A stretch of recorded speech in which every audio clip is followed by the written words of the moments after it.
السلام عليكم ورحمة الله وبركاته. الحمد لله رب العالمين، نحمده ونستعينه ونؤمن به ونتوكل عليه، ونعوذ بالله من شرور أنفسنا ومن سيئات أعمالنا. من يهده الله فلا مضل له ومن يضلل فلا هادي له. أشهد أن لا إله إلا الله وحده لا شريك له، وأشهد أن محمدا عبده ورسوله، أرسله بالهدى ودين الحق ليظهره على الدين كله ولو كره المشركون. اللهم صل على محمد وعلى آل محمد كما صليت على إبراهيم وعلى آل إبراهيم إنك حميد مجيد. اللهم بارك على محمد وعلى آل محمد كما باركت على إبراهيم وعلى آل إبراهيم إنك حميد مجيد. أما بعد، فإن خير الحديث كتاب الله، وخير السنن سنن محمد صلى الله عليه وسلم، وشر الأمور محدثاتها، وكل محدثة بدعة، وكل بدعة ضلالة، وكل ضلالة في النار. اتقوا الله عباد الله، أوصيكم وإياي أولا بتقوى الله. إن نريد إلا الإصلاح ما استطعت، وما توفيقي إلا بالله عليه توكلت وإليه أنيب. رب اشرح لي صدري ويسر لي أمري واحلل عقدة من لساني يفقه قولي. أعوذ بالله من الشيطان الرجيم.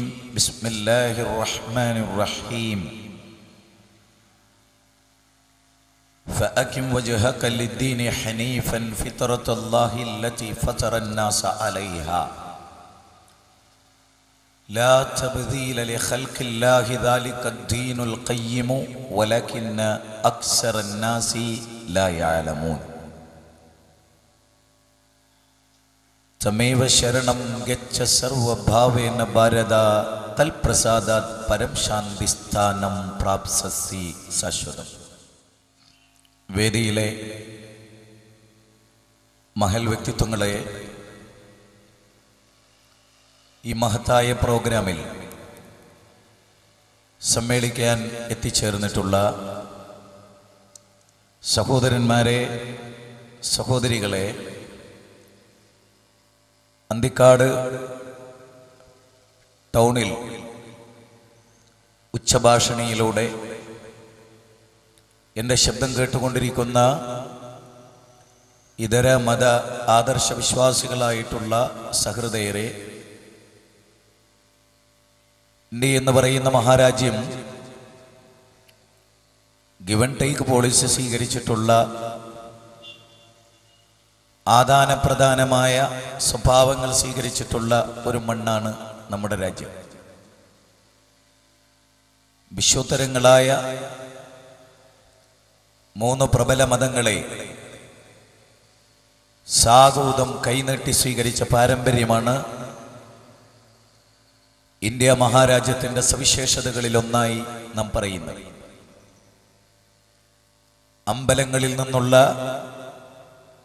ശങ്കുലിയും ചർച്ചുകളിൽ നിന്നുള്ള മണിയടിയും പള്ളിമിനാരങ്ങളിൽ നിന്നുള്ള ബാങ്കുലിയും ഒന്നിച്ചു മേളിച്ച ഒരു രാജ്യമാണ് ഇന്ത്യ എന്ന് പറയുന്ന മഹാരാജ്യം.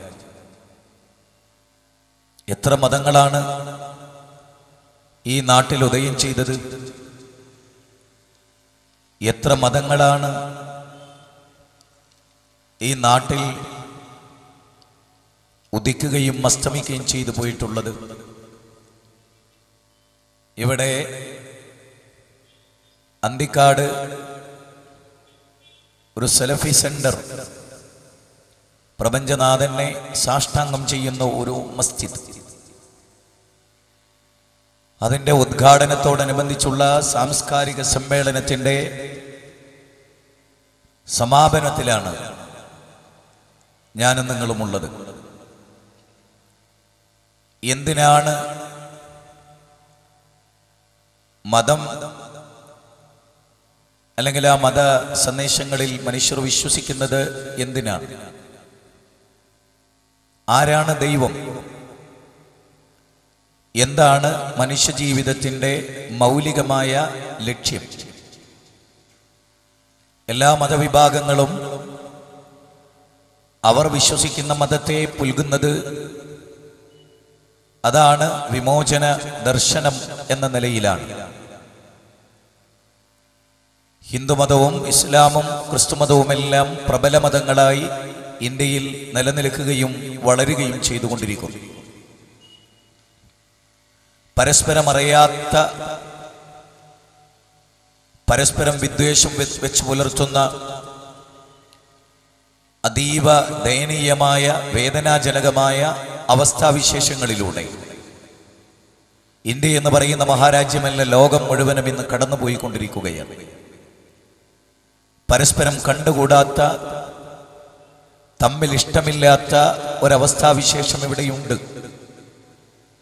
അതുകൊണ്ട് എൻ്റെ പ്രസംഗത്തിൻ്റെ പരമമായ പ്രധാനമായ വിഷയത്തിൻ്റെ മൗലികതയിലേക്ക് നിങ്ങളെ ക്ഷണിക്കുന്നതിന് മുമ്പ് ഒരപേക്ഷയുണ്ട്.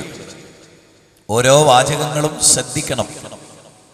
ഒരു സിനിമ കാണുന്ന, സംഗീതം ആസ്വദിക്കുന്ന ആസ്വാദ്യതയല്ല യഥാർത്ഥത്തിൽ ആധ്യാത്മിക ജ്ഞാനത്തിൻ്റെ സ്രോതസ്സുകളായ വേദഗ്രന്ഥങ്ങളെ സംബന്ധിച്ചുള്ള പ്രൗഢമായ പ്രഭാഷണങ്ങൾ എന്ന് നിങ്ങൾ തിരിച്ചറിയണം.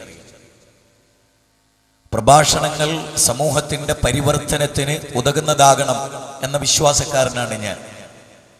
ആളുകളെ കേവലമായി സുഖിപ്പിക്കുക എന്ന ലൈൻ ഒരിക്കലും സ്വീകരിച്ച് ശീലിച്ചിട്ടില്ലാത്തത് കൊണ്ട് തന്നെ ആളുകൾക്ക് നന്മ ഉണ്ടാകണമെന്നും അവർ നല്ലവരായി തീരണമെന്നും യഥാർത്ഥ മതത്തിൻ്റെ ആശയങ്ങളിലേക്ക് അവർ മടങ്ങി വരണമെന്നും ഞാൻ വിചാരിക്കുന്നു. വേദഗ്രന്ഥങ്ങളെല്ലാം പരിശോധിച്ചാൽ കാണാം ശ്രദ്ധിച്ച് കേൾക്കുവാനുള്ള ആഹ്വാനം. ശ്രുമേ പരം വജ. അർജുന, ഞാൻ പറയുന്ന കാര്യങ്ങളെ നീ ശ്രദ്ധിച്ച് കേൾക്കണം. തുരിസിന പർവ്വതത്തിൻ്റെ ഉച്ചസ്ഥായിയിൽ മോസസ് പ്രവാചകനെ ദൈവം തമ്പുരാൻ കൊണ്ടുവന്ന സന്ദർഭത്തിൽ പറയുന്ന വാക്ക്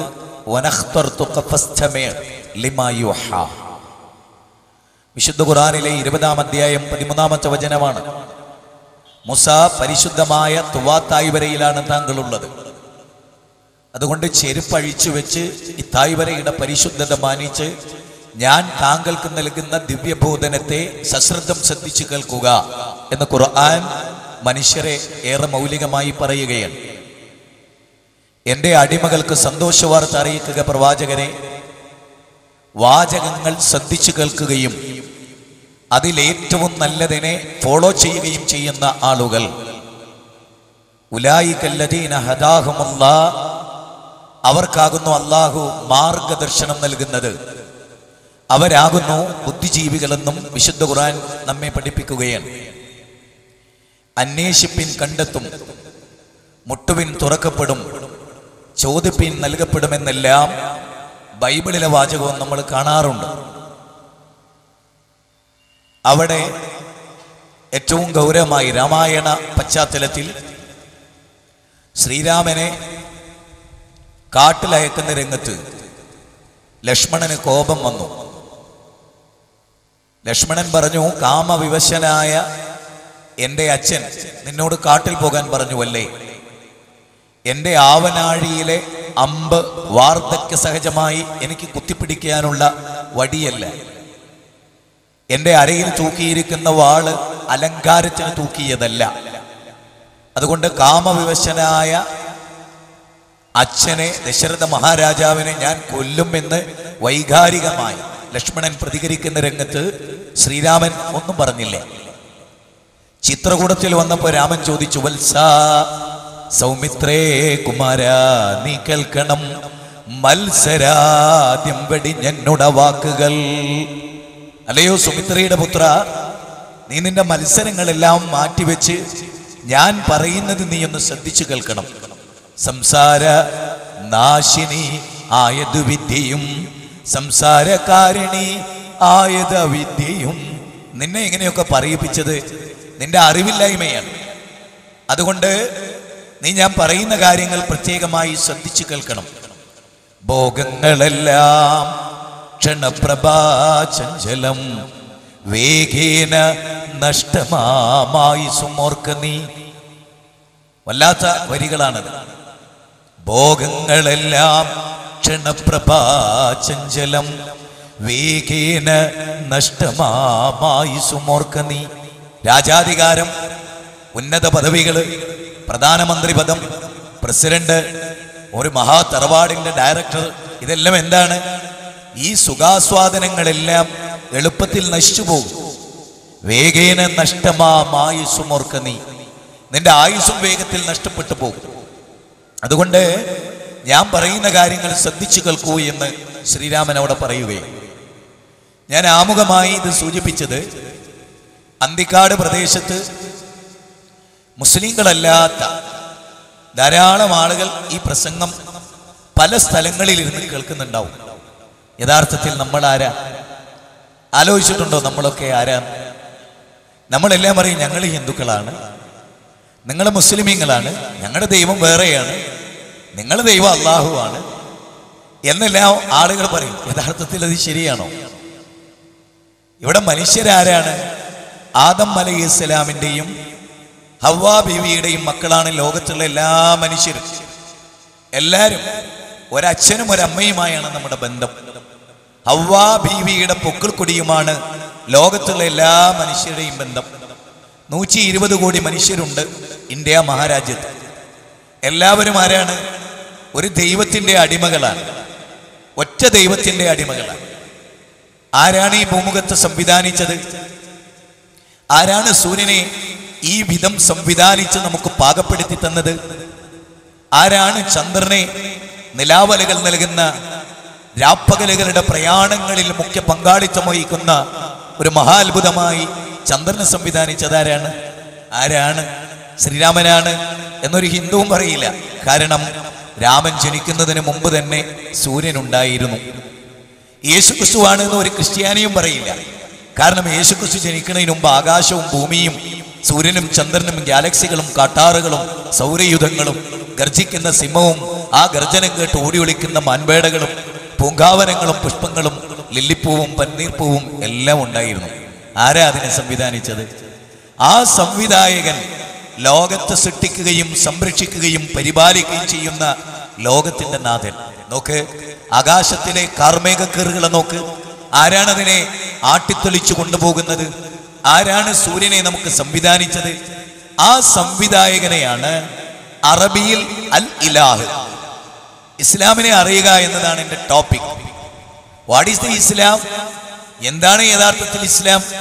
ഇസ്ലാം എന്ന് പറഞ്ഞാൽ ഏക ദൈവത്തിൽ ഒരു വ്യക്തിയുടെ ജീവിതം സമർപ്പിക്കുക വഴി അവന് കരഗതമാകുന്ന ടോട്ടൽ പീസ്, അതാണ് ഇസ്ലാം. വാട്ട് ഈസ് ഇസ്ലാം? ഒരു മനുഷ്യൻ അവന്റെ സൃഷ്ടാവിന്റെ മുമ്പിൽ അവനെ സമർപ്പിക്കുക വഴി, സൃഷ്ടാവിന്റെ ഹിതങ്ങളെ മാനിക്കുക വഴി. ഒന്നുകൂടെ ക്ലിയറായി പറയാം, ലോകത്തിന്റെ തമ്പുരാൻ അവനോട് പറയുന്നത് എന്തും അവൻ അനുസരിക്കുക വഴി അവന്റെ ലൈഫിൽ അവനുണ്ടാകുന്ന ആത്യന്തികമായ സമാധാനത്തെ ഇസ്ലാം എന്ന് പറയും. വാട്ട് ഈസ് ഇസ്ലാം? എല്ലാവരും ഒന്ന് പഠിച്ചു നോക്കിയേ. എന്താണ് ഇസ്ലാം? ദൈവത്തിന്റെ കൽപ്പന ശിരസാ വഹിക്കുക വഴി മാധവന് ലഭിക്കുന്ന ടോട്ടൽ പീസിനെ ഇസ്ലാം എന്ന് പറയുന്നു. ഇനി ഇവിടെ വളരെ പ്രസിദ്ധമായി ഒരു വാക്യമുണ്ട്. അതെന്താണ്? സൂര്യൻ ഇസ്ലാമാണ്. അയ്യടാ, എന്താണ് ഈ പറയണേ? ചന്ദ്രൻ ഇസ്ലാമാണ്. ഒന്നുകൂടെ ക്ലിയറായി പറഞ്ഞാൽ ഭൂമി മുസ്ലിമാണ്, ചന്ദ്രനും സൂര്യനും നക്ഷത്രങ്ങളും മുസ്ലിമാണ്, എന്താ പറഞ്ഞതിന്റെ അർത്ഥം? ദൈവത്തിന്റെ കൽപ്പന ഒരിക്കൽ പോലും സൂര്യൻ ലംഘിച്ചിട്ടില്ല. അതുകൊണ്ടാണ് 6:15 ഇത് കൃത്യമായി ഉദിക്കുന്നത്. ഒരിക്കൽ പോലും അത് 6:13 2 മിനിറ്റ് നേരത്തെ ഉദിച്ച ഒരു സമ്പ്രദായവും സൂര്യനില്ല. 2 മിനിറ്റ് ലേറ്റ് ആയിട്ട് ഉദിക്കുക, അതും സൂര്യനില്ല. ആരാണ് സൂര്യനെ കണിശമായി നിയന്ത്രിക്കുന്നത്? ആ സിട്ടാവ് തന്നെയാണ് മതം അവതരിപ്പിച്ചത്. എൻ്റെ പ്രിയപ്പെട്ട ബാല, സുരേന്ദ്ര, ദേവദാസെ, കല്യാണി, മാധവി, നിങ്ങളെല്ലാം അറിയുക, ലോകത്തിന് ഒരേ ഒരു സിട്ടാവേ ഉള്ളൂ. ആരാണോ സൂര്യനെ സംവിധാനിച്ചത്, ആരാണോ ചന്ദ്രന് നിലാവലകൾ നൽകുന്നത്, അതാരാണോ അവനാണ് സാക്ഷാൽ ദൈവം. അപ്പൊ ഒരു കാര്യം ഉറപ്പായി, അത് ശ്രീരാമനല്ല, മുഹമ്മദ് നബി അല്ല, യേശുക്രിസ്തു അല്ല, പിശാരികാവിൽ അമ്മയല്ല, വേളാങ്കണ്ണി മാതാവല്ല, ഉള്ളാളം തങ്ങളല്ല, ഭീമാപള്ളി ഉമ്മിച്ചയല്ല, അല്ല. പിന്നെ ഇതാരാണ്? നമ്മളെല്ലാം ഏതൊരു സിട്ടാവിന്റെ വായുവാണോ ശ്വസിക്കുന്നത് അവന്റെ, ഏതൊരു സിട്ടാവിന്റെ വെള്ളമാണോ നാം കുടിക്കുന്നത് ആ സിട്ടാവിൻ്റെതാണ് ഈ ആകാശവും ഭൂമിയും ലോകവും നാമും നമ്മുടെ ഹൃദയവും ഹാർട്ടും സെറിബല്ലവും സെറിബ്രവും നമ്മുടെ എല്ലാം പാങ്ക്രിയാസിലെ അന്തസ്രാവി ഗ്രന്ഥികൾ, അനാട്ടമി പഠിക്കുമ്പോൾ നാം അറിയുന്ന നമ്മുടെ ആന്തരിക അവയവത്തിന്റെ സെറ്റപ്പുകൾ, ഇതെല്ലാം ആരാ സംവിധാനിച്ചത്? നമ്മുടെ വിരൽക്കൊടികൾ, നമ്മുടെ മുടികൾ, നമ്മുടെ കണ്ണിന്റെ കൃഷ്ണമണി, നമ്മുടെ ഉമിനീർ ഗ്രന്ഥികൾ, നമ്മുടെ ബോഡിയിലെ ഗന്ധങ്ങള്, ഇതെല്ലാം സംവിധാനിച്ചത് ആരാണ്? ഈ മഹാപ്രപഞ്ചത്തിന്റെ നാഥനാണ്. നമ്മളൊരു അപകടം ഉണ്ടാകുമ്പോൾ ഓ ഈശ്വര എന്ന് വിളിക്കുന്ന ആ മഹൽ ശക്തി അതാരാണ്? അത് ഏതെങ്കിലും ഒരു വിഭാഗത്തിൻ്റെതാണോ? അല്ല. കോടാനുകോടി അനന്ത പരകോടി ജീവജാലങ്ങളെ സംവിധാനിച്ച ലോകത്തിന്റെ നാഥനെ അറിയുക വഴിയാണ് മതത്തിലേക്ക് ഒരാൾക്ക് പ്രവേശനമുണ്ടാകുന്നത്. നമ്മളെല്ലാം ഏതും ഗവേഷണത്തിലാണല്ലോ. ഒരാപ്പിൾ തായോട്ട് വീഴുന്നു. സർ ഐസക് ന്യൂട്ടൻ ഒരു വൃക്ഷത്തിന്റെ ചുവട്ടിൽ, ആപ്പിൾ മരത്തിന്റെ ചുവട്ടിലിരിക്കും. ഒരാപ്പിൾ അദ്ദേഹത്തിന്റെ തലയിലേക്ക് വീണപ്പോ അതെടുത്ത് കടിച്ചു വേഗം നിന്ന് വിശപ്പടക്കുകയല്ല. എന്തുകൊണ്ട് ആപ്പിൾ മേലോട്ട് പോയില്ല? എന്തേ അത് മേലോട്ട് പോകാതിരുന്നത്? അത് തായോട്ട് വീണത് ഭൂമിയുടെ ഗുരുത്വാകർഷണ ബലമാണ്, ഗ്രാവിറ്റേഷൻ തിയറി അല്ലെ? എല്ലാവരും അങ്ങനെ പറയുന്നത്. അപ്പൊ ഈ ഭൂമിയുടെ ഗ്രാവിറ്റേഷൻ തിയറിയെ കുറിച്ചുള്ള ചിന്തയാണ് സർ ഐസക് ന്യൂട്ടൻ ശാസ്ത്രലോകത്തേക്കുള്ള പ്രവേശന കവാടമാകുന്നത്. ലോകത്ത് പലതും നമ്മൾ ചിന്തിച്ചിട്ടുണ്ട്.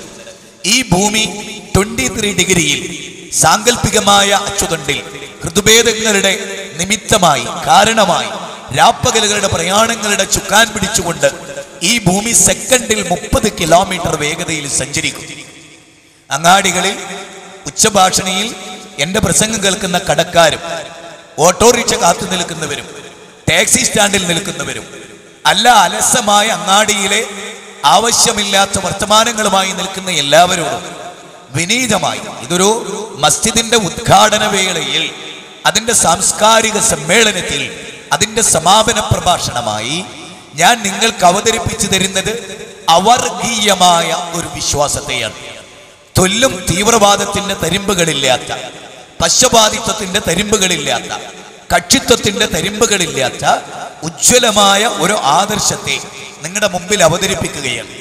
ആർക്കും നിഷേധിക്കാനാവാത്ത പ്രൗഢഗംഭീരമായ, ആശയസമ്പുഷ്ടമായ, ചിന്തോദ്ദീപകമായ, അനിർവചനീയമായ അനുഭൂതി നൽകുന്ന ഒരു പുതിയ ലോകത്തേക്ക് കൈപിടിച്ചു കൊണ്ടുപോയി സന്തോഷപ്രധാനമായ ജീവിതത്തെ, മനുഷ്യഹൃദയത്തെ അരയാലില പോലെ അവിരസ്പന്ദനം ചെയ്യിപ്പിച്ച് ചിന്തയുടെ പരിവർത്തന ലോകത്തേക്കുള്ള ആനയിക്കലാണ് ഇസ്ലാമിനെ അറിയുക എന്ന ടോപ്പിക്കിൽ നാം ഇവിടെ നിർവഹിക്കുന്നത്.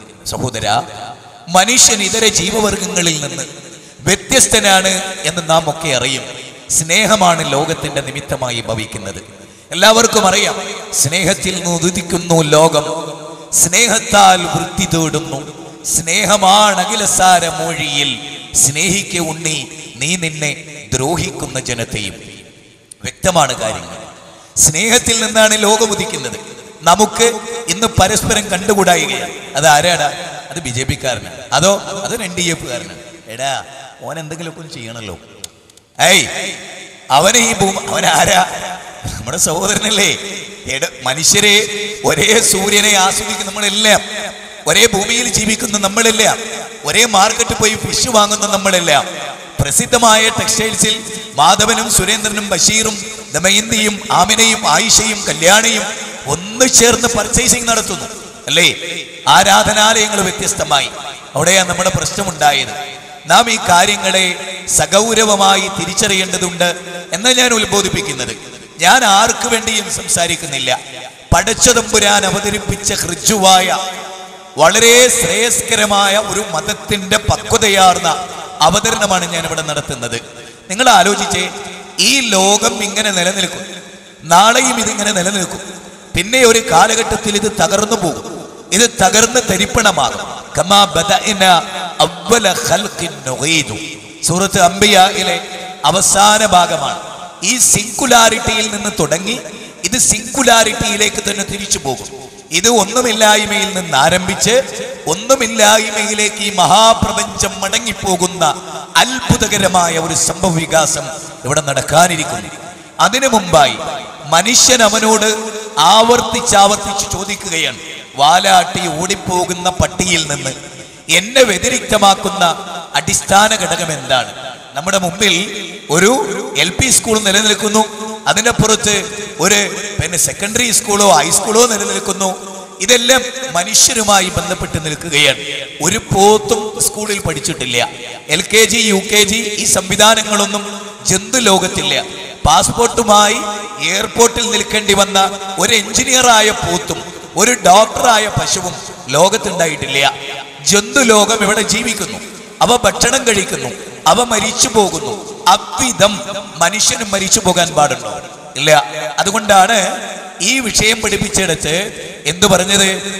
ചക്ഷുശ്രവണ ഗളസ്തമാം ദർദുരം, ഭക്ഷണത്തിന് അപേക്ഷിക്കുന്ന പോൽ കലാഹിന പരിഗ്രസ്തമാം ലോകം, ആലോല ചേതസ ഭോഗങ്ങൾ തേടുന്നു, പാന്തർ പെരുവഴി അമ്പലം തന്നിലെ. മനോഹരമായ വരിയാണതൊക്കെ. പാമ്പിന്റെ വായിൽ അകപ്പെട്ട തവള സുഖത്തിന് തേടിക്കൊണ്ടിരിക്കുന്ന പോലെ കാലാഹിന പരിഗ്രസ്തമാം ലോകം, കാലമാകുന്ന പാമ്പിന്റെ വായിലെ മനുഷ്യൻ സുഖങ്ങൾക്ക് തേടിക്കൊണ്ടിരിക്കുന്നു എന്ന കവിഭാവന. അവിടെ നിന്നുകൊണ്ട് ഓരോ വ്യക്തിയും, യുവാക്കൾ, റോഡരികിലൊക്കെ എന്റെ പ്രസംഗം കേൾക്കുന്നവർ, മക്കളെ നമ്മൾ ആരാ? ഇതര ജീവവർഗങ്ങൾ നമ്മളെ വ്യത്യസ്തപ്പെടുത്തുന്നത് എന്താ? മദ്യപിക്കുന്നു നാം. ഒരു പോത്തും മദ്യപിക്കുന്നില്ല, ഒരു കുരങ്ങും മദ്യപിക്കുന്നില്ല, ഒരു കോഴിയും മദ്യപിക്കുന്നില്ല. ഒരു ജന്തുവിന്റെ ലിവറും മദ്യപിച്ചിട്ട് ആൽക്കഹോളിക് കണ്ടൻസ് കാരണം നശിച്ചു പോയിട്ടില്ല, അതിന് സീറോസിസ് വന്നിട്ടില്ല. അപ്പൊ നമ്മളെക്കാൾ ബെറ്റർ അതല്ലേ? ഫ്രഷായ കരൾ അതിൻ്റെതല്ലേ? അല്ലേ? കരിങ്കുരങ്ങിന്റെ ഫ്രഷായ കരൾ മനുഷ്യനുണ്ടോ? ഇല്ല, ഇല്ല. മനുഷ്യൻ മദ്യപിച്ച് തൊലച്ചു കളയുന്നു അവന്റെ ജീവിതത്തെ. മനുഷ്യൻ വ്യഭിചരിച്ച് നശിപ്പിച്ചു കളയുന്നു അവന്റെ യൗവനത്തെ.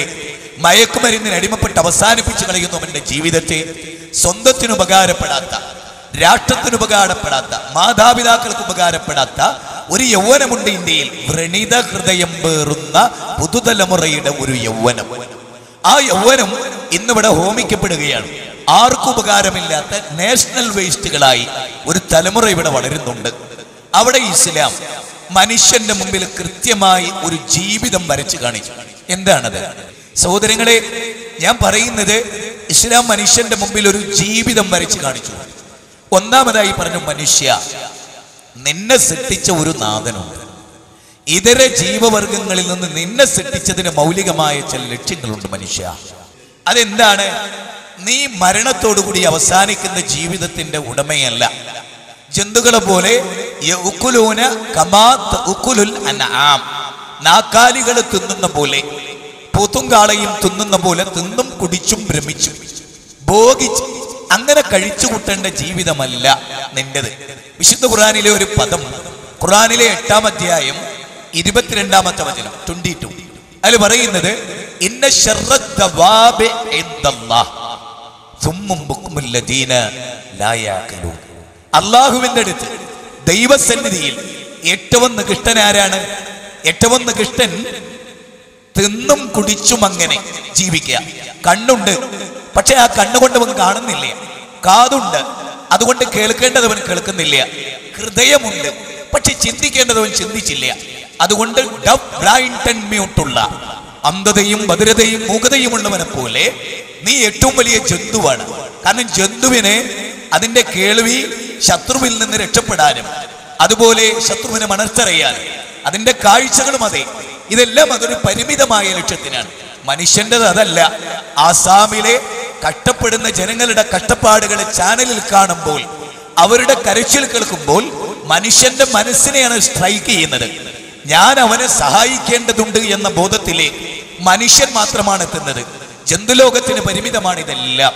അപ്പൊ മനുഷ്യൻ എഞ്ചിനീയറാണ്, മനുഷ്യൻ ഡോക്ടറാണ്, മനുഷ്യൻ സാഹിത്യകാരനാണ്, മനുഷ്യൻ പലതിലേക്കും എത്തിപ്പെട്ടവനാണ്, ഉജ്ജ്വലമായി പ്രസംഗിക്കാൻ കഴിവുള്ളവനാണ്, എഴുതാൻ കഴിവുള്ളവനാണ്. ഈ ജീവവർഗം പന്നിയെപ്പോലെ ചത്തൊടുങ്ങുക, അങ്ങനെ വരാൻ പാടില്ല. അതുകൊണ്ട് വിശുദ്ധ ഖുർആനിന്റെ ഒരു ചോദ്യമുണ്ട്. അതെന്താണ്?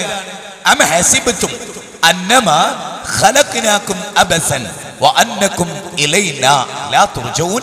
അല്ല, നിങ്ങളെ വെറുതെ സൃഷ്ടിച്ചതാണ് എന്നും നിങ്ങളെ ജന്തുക്കളെ പോലെ വെറുതെ സൃഷ്ടിച്ചു, എന്നിട്ട് നിങ്ങൾ ഈ മണ്ണിന്റെ ഭാഗമാകും, നിങ്ങൾ എന്നിലേക്ക് മടങ്ങി വരില്ല എന്ന് നിങ്ങൾ കണക്ക് കൂട്ടുകയാണോ? ഖുർആനിലെ 23-ാം അധ്യായം 115-ാമത്തെ വചനമാണ്. വളരെ വ്യക്തം. അല്ലദീ ഖലഖൽ മൗത വൽ ഹയാത ലിയബ്ലുവകും അയ്യുകും അഹ്സനു അമല. നിങ്ങൾക്ക് മരണവും ജീവിതവും സൃഷ്ടിച്ചത് നിങ്ങളിൽ ആരാണ് ഏറ്റവും നല്ല പ്രവൃത്തി. നിങ്ങളുടെ രാജ്യമേത്? നിങ്ങളുടെ ലോകമേത്? നിങ്ങളുടെ ഭാഷയേത്? നിങ്ങളുടെ തറവാടേത്? അതൊന്നല്ല.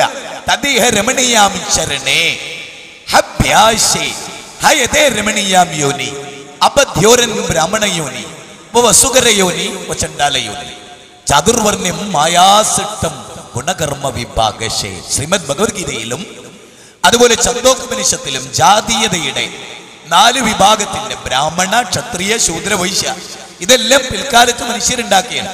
ഒറ്റ വർഗം മനുഷ്യവർഗം, അത് തന്നെ ആണും പെണ്ണും ഇണകളായി.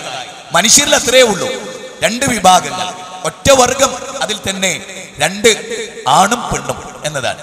ഇതാണ്. അല്ലാതെ ബ്രാഹ്മണൻ, ക്ഷത്രിയൻ, പറയൻ, പുലയൻ ഒന്നുമില്ല. മനുഷ്യരാണ് എല്ലാവരും. എല്ലാവരും അതിൽ പണക്കാരുണ്ടാവാം, പണിക്കാരുണ്ടാവാം, വെളുത്തവരുണ്ടാവാം, കറുത്തവരുണ്ടാകാം, വിഭിന്ന ഭാഷകൾ ഉച്ചരിക്കുന്നവരുണ്ടാവാം. അതിന്റെ പേരിലൊന്നും അവർ തമ്മിൽ തല്ലേണ്ടവരല്ല. അല്ല, അതാണ് ഈ ഉലകിനൊരു ഏക മതമുണ്ടെങ്കിൽ അത് സ്നേഹമതമെന്ന് കവി പാടിയതും അവിടെയാണ്. അത് അവിടെയാണ്. മാത്രമല്ല, സ്നേഹിക്കയില്ല ഞാൻ നോവും ആത്മാവിനെ സ്നേഹിച്ചിടാത്തൊരു തത്വശാസ്ത്രത്തെയും. വയലാറിന്റെ മനോഹരമായ വരികളിൽ ഒന്നാണ്. സ്നേഹിക്കയില്ല ഞാൻ നോവും ആത്മാവിനെ സ്നേഹിച്ചിടാത്തൊരു തത്വശാസ്ത്രത്തെയും. ഞാന് മനുഷ്യന്റെ മനസ്സിന്റെ വേദനകളെ തൊട്ടറിയാത്തവനെ ഞാൻ സ്നേഹിക്കില്ല, ഒരു തത്വശാസ്ത്രത്തെയും. അപ്പൊ സ്നേഹമാണ് മതത്തിന്റെ അടിസ്ഥാനപരമായ കാതൽ. അത് രൂപപ്പെടുന്നത് ഒരച്ഛന്റെയും അമ്മയുടെയും മക്കളാണ് മനുഷ്യനെന്ന തിരിച്ചറിവിലൂടെയാണ്. ഒരച്ഛൻ്റെ ഒരു അമ്മയുടെ മക്കൾ, ഒരേ ഒരു ദൈവത്തിന്റെ ബാന്ധവ മാനവ സർവേ സ്വദേശ ഭുവനത്രയം. ബാന്ധവ മാനവ സർവേ സ്വദേശ ഭുവനത്രയം. മനുഷ്യ കുടുംബം ഒരൊറ്റ തലമുറയാണ്, ഒരു തറവാട്ടിലെ അംഗങ്ങളാണ്. വിശുദ്ധ ഖുർആൻ 2-ാം അധ്യായം 213-ാമത്തെ വചനം. കാനന്നാസു ഉമ്മത്തൻ വഹീദ ഫബഅസല്ലാഹു നബിയ്യീന വമുബശ്ശിരീന വമുൻദിരീന വഅൻസല മഅഹുൽ കിതാബ ബിൽ ഹഖ് ലിയഹ്കുമ ബൈനന്നാസ് ഫീമാ ഇഖ്തലഫു ഫീഹി. മനുഷ്യ സമുദായം ഒരേക സമുദായമായി, ഒറ്റ സമുദായം. അവർ പിന്നെ ഭിന്നങ്ങളായി, വ്യത്യസ്ത പ്രകൃതി ശക്തികളെ അവർ ആരാധിക്കാൻ തുടങ്ങി. അപ്പൊ അവർ വ്യത്യസ്ത മതമായി. അവരെ തിരിച്ചു വിളിക്കുകയാണ് ആദമിന്റെ തറവാട്ടിലെ, ഏക തറവാട്ടിലെ ഒരച്ഛന്റെ അമ്മയുടെ മക്കളാകാൻ. ബാല, സുരേന്ദ്ര, നമ്മൾ തമ്മിൽ തല്ലേണ്ടവരല്ല. ഒരു ഡൈനിങ് ടേബിളിന്റെ ചുറ്റിലും നിങ്ങളും ഞങ്ങളും ഇരുന്നാൽ തീരാവുന്ന പ്രശ്നമേ നമുക്കിടയിലുള്ളൂ. ആരാ സൂര്യനെ സൃഷ്ടിച്ചത്? പ്രപഞ്ചനാഥൻ. ആരാ ചന്ദ്രനെ സംവിധാനിച്ചത്? പ്രപഞ്ചനാഥൻ. ആരാണ് ആകാശഭൂമികളെ സംവിധാനിച്ചത്? പ്രപഞ്ചനാഥൻ. ആരാണടാ നിന്നെയും എന്നെയും സംവിധാനിച്ചത്? പ്രപഞ്ചനാഥൻ. ആരാണ് നമുക്ക് വായു നൽകിയത്? പ്രപഞ്ചനാഥൻ. എങ്കിൽ ആ നാഥനെ നമുക്കൊന്നിച്ച് ആരാധിച്ചുകൂടെ? എത്ര കൃത്യവും എത്ര വ്യക്തവും എത്ര ചിന്തോദ്ദീപകവുമായ ഒരു വകുപ്പാണിത്. എന്നിട്ട് തമ്മിൽ തല്ലുകയാണ്. ഇതെന്റെ, ഇത് നിന്റെ, ഇത് രാമരാജ്യമാണ്, ഇത് റഹീമിന്റെ രാജ്യമാണ്, നിങ്ങളൊന്നും ഇവിടെ ഉണ്ടാകാൻ പാടില്ല. ഇങ്ങനെയാണോ? നിങ്ങൾ ആലോചിച്ച് നോക്കൂ. ഒരു പൂന്തോട്ടത്തിൽ ചെമ്പരത്തി മാത്രമേ ഉള്ളൂ. എന്താ അതിനൊരു സുഖം? ഒരു പൂന്തോട്ടത്തിൽ പന്നീർ പുഷ്പം മാത്രമേ ഉള്ളൂ, ഒരു പൂന്തോട്ടത്തിൽ ജമന്തി മാത്രമേ ഉള്ളൂ. നേരെ മറിച്ച് ഒരു പൂന്തോട്ടത്തിൽ എല്ലാ പുഷ്പങ്ങളും ഉണ്ട്. എന്ത് രസമായിരിക്കും അത്, അല്ലേ? ഇന്ത്യ എന്ന് പറയുന്ന മഹാരാജ്യത്ത് ഹിന്ദു ഉണ്ട്, മുസ്ലിമുണ്ട്, ക്രിസ്ത്യാനിയുണ്ട്, ജൈനനുണ്ട്, ബൗദ്ധനുണ്ട്, മതമുള്ളവനുണ്ട്, ഇല്ലാത്തവനുണ്ട്, നിരീശ്വരവാദിയുണ്ട്. ഇതിലൊന്നിലും പെടാത്ത പല വകുപ്പുകളും സ്വീകരിച്ചവരുണ്ട്. നിങ്ങൾക്കറിയാലോ, 99% മതഭക്തരുള്ള ദൈവവിശ്വാസികളുടെ നമ്മുടെ നാട്ടിലെ ആദ്യ പ്രധാനമന്ത്രി ആരായിരുന്നു? നിരീശ്വരവാദി, മതനിഷേധി. ആര്? പണ്ഡിറ്റ് ജവഹർലാൽ നെഹ്റു. പണ്ഡിറ്റ് ജവഹർലാൽ നെഹ്റു ദൈവവിശ്വാസിയായിരുന്നില്ല, പണ്ഡിറ്റ് ജവഹർലാൽ നെഹ്റു മതവിശ്വാസിയായിരുന്നില്ല. എന്നിട്ടും നമ്മുടെ പ്രധാനമന്ത്രിയാകാൻ നമ്മൾ അദ്ദേഹത്തെ തെരഞ്ഞെടുത്തു. ഇന്ത്യ രാജ്യത്തിന്റെ അതിമനസ് എന്ന് ഞാൻ അതിനെ വിളിച്ചോട്ടെ. സഹോദര, നമ്മുടെ കേരളത്തിന്റെ പ്രഥമ മുഖ്യമന്ത്രി ആരായിരുന്നു? EMS നമ്പൂതിരിപ്പാട്. പക്കാ നിരീശ്വരവാദി, അല്ലേ? പക്കാ നിരീശ്വരവാദി, പക്കാ മതനിഷേധി. ഈ രാജ്യത്തിന്റെ ഒരു സവിശേഷത അതാണ്. ഇവിടെ ഹൈന്ദവ വിശ്വാസമാണ് നിലവിളക്ക് കൊളുത്തൽ, മുസ്ലിങ്ങളുടേതല്ല. നിങ്ങൾക്കറിയാം, ഇസ്ലാം അഗ്നിയെ ആരാധിക്കുന്നില്ല, ഇസ്ലാം വെള്ളത്തെ ആരാധിക്കുന്നില്ല, ഇസ്ലാം പാമ്പിനെ ആരാധിക്കുന്നില്ല. എന്നാൽ മാധവന് പാമ്പിനെ ആരാധിച്ചുകൂടെ? ആരാധിക്കാം, അതിനുള്ള സ്വാതന്ത്ര്യമനില്ലേ? ഉണ്ട്. ആ സ്വാതന്ത്ര്യം അവന് നൽകലാണ് മതമൈത്രി എന്ന് പറയുന്നത്. മനുഷ്യമൈത്രി എന്ന് പറയുന്നത്, അല്ലെങ്കിൽ മാനവിക മൈത്രി, മതമൈത്രി അല്ല, മാനവിക മൈത്രി എന്ന് പറയുന്നത് എനിക്ക് ഒറിജിനൽ മുസ്ലിമായി ജീവിക്കുമ്പോൾ തന്നെ എന്റെ തൊട്ടയൽപ്പക്കത്തെ മാധവേട്ടനെ ആത്മാർത്ഥമായി സ്നേഹിക്കാൻ കഴിയുക, അദ്ദേഹത്തിന്റെ വിശ്വാസങ്ങളെയും ആചാരങ്ങളെയും അദ്ദേഹത്തിൻ്റെതായി ആചരിക്കാൻ അദ്ദേഹത്തിന് സ്വാതന്ത്ര്യം നൽകുക. ഇതാണ്. അല്ലാതെ ഏതെങ്കിലും ഒരു മുസ്ലിം കുറി തൊട്ടില്ല എന്നതുകൊണ്ട് അവൻ വർഗീയവാദിയാണ് എന്ന് പറയാൻ കഴിയോ? ഇല്ല. ഏതെങ്കിലും ഒരു ആള് ഓണത്ത് പങ്കെടുത്തില്ല, ഒരു മുസ്ലിം, അതുകൊണ്ട് അവൻ വർഗീയവാദി എന്ന് പറയാൻ പറ്റും? ഇല്ല. കാരണം നമ്മളൊരു ചെറിയ പെരുന്നാൾ ആഘോഷിച്ചു, ഏതെങ്കിലും ഒരു ഹിന്ദു ചെറിയ പെരുന്നാൾ ആഘോഷിക്കുന്നില്ല എന്നതുകൊണ്ട് ഭാസ്കരേട്ടൻ വർഗീയവാദിയാണ് എന്ന് നമ്മൾ പറയുന്നുണ്ടോ? പറയാൻ പാടുണ്ടോ? ഇല്ല. ഒരു ക്രിസ്ത്യാനിയുടെ വിശ്വാസം കുരിശ്, അതുപോലെ മെഴുകുതിരി കത്തിക്കുക, ഇങ്ങനെ പലതും, ലോഹ ധരിക്കുക, കന്യാസ്ത്രീകൾക്ക് അവരുടേതായ ഡ്രസ്സ് ധരിക്കുക, അവരുടെ ഡ്രസ് കോഡ് സ്വീകരിക്കുക, അതൊക്കെ ഓരോരുത്തരുടെ സ്വാതന്ത്ര്യമാണ്. അതിനെ ആരും വർഗീയത എന്ന് കാണരുത്. ഒരു പൊതുസദസ്, അവിടെ മുസ്ലിം മന്ത്രിമാരുണ്ട്, MLA-മാരുണ്ട്, ഹൈന്ദവ ചടങ്ങ്, ആ ചടങ്ങിൽ നിലവിളക്ക് കൊളുത്തൽ അഗ്നി ആരാധനയുടെയും അഗ്നിദേവനെ പ്രീതിപ്പെടുത്തുന്നതിന്റെയും ഭാഗമാണ്. ഒരു മുസ്ലിം ഏകദൈവാരാധകനാണ്, അവൻ അഗ്നി ആരാധന ചെയ്യാൻ പാടില്ല. അതുകൊണ്ട് അവൻ അതിൽ നിന്ന് വിട്ടു നിന്നാൽ അവനെ വർഗീയവാദി എന്ന് വിളിക്കരുത്. അത് അവന്റെ വിശ്വാസമാണ്. ഇത് നമ്മൾ എല്ലാവരും അത് വെച്ചു കൊടുക്കുക. അപ്പൊ നമുക്കറിയാം, പിന്നെ ശബരിമല സീസണിൽ അമുസ്ലിങ്ങളായ സഹോദരങ്ങൾ നോയമ്പ് നോൽക്കാറുണ്ടാവും ചില പ്രത്യേക കാലങ്ങളിലൊക്കെ. അപ്പൊ നമ്മുടെ തൊട്ടയൽപ്പക്കത്തെ അയൽവാസിക്ക് നമ്മൾ മട്ടക്കറി കൊണ്ടുപോയി കൊടുക്കും. സോറി, ഞാനൊരു പ്രത്യേക നോമ്പിലാണ്, എനിക്കിപ്പോൾ കഴിക്കാൻ പറ്റില്ല.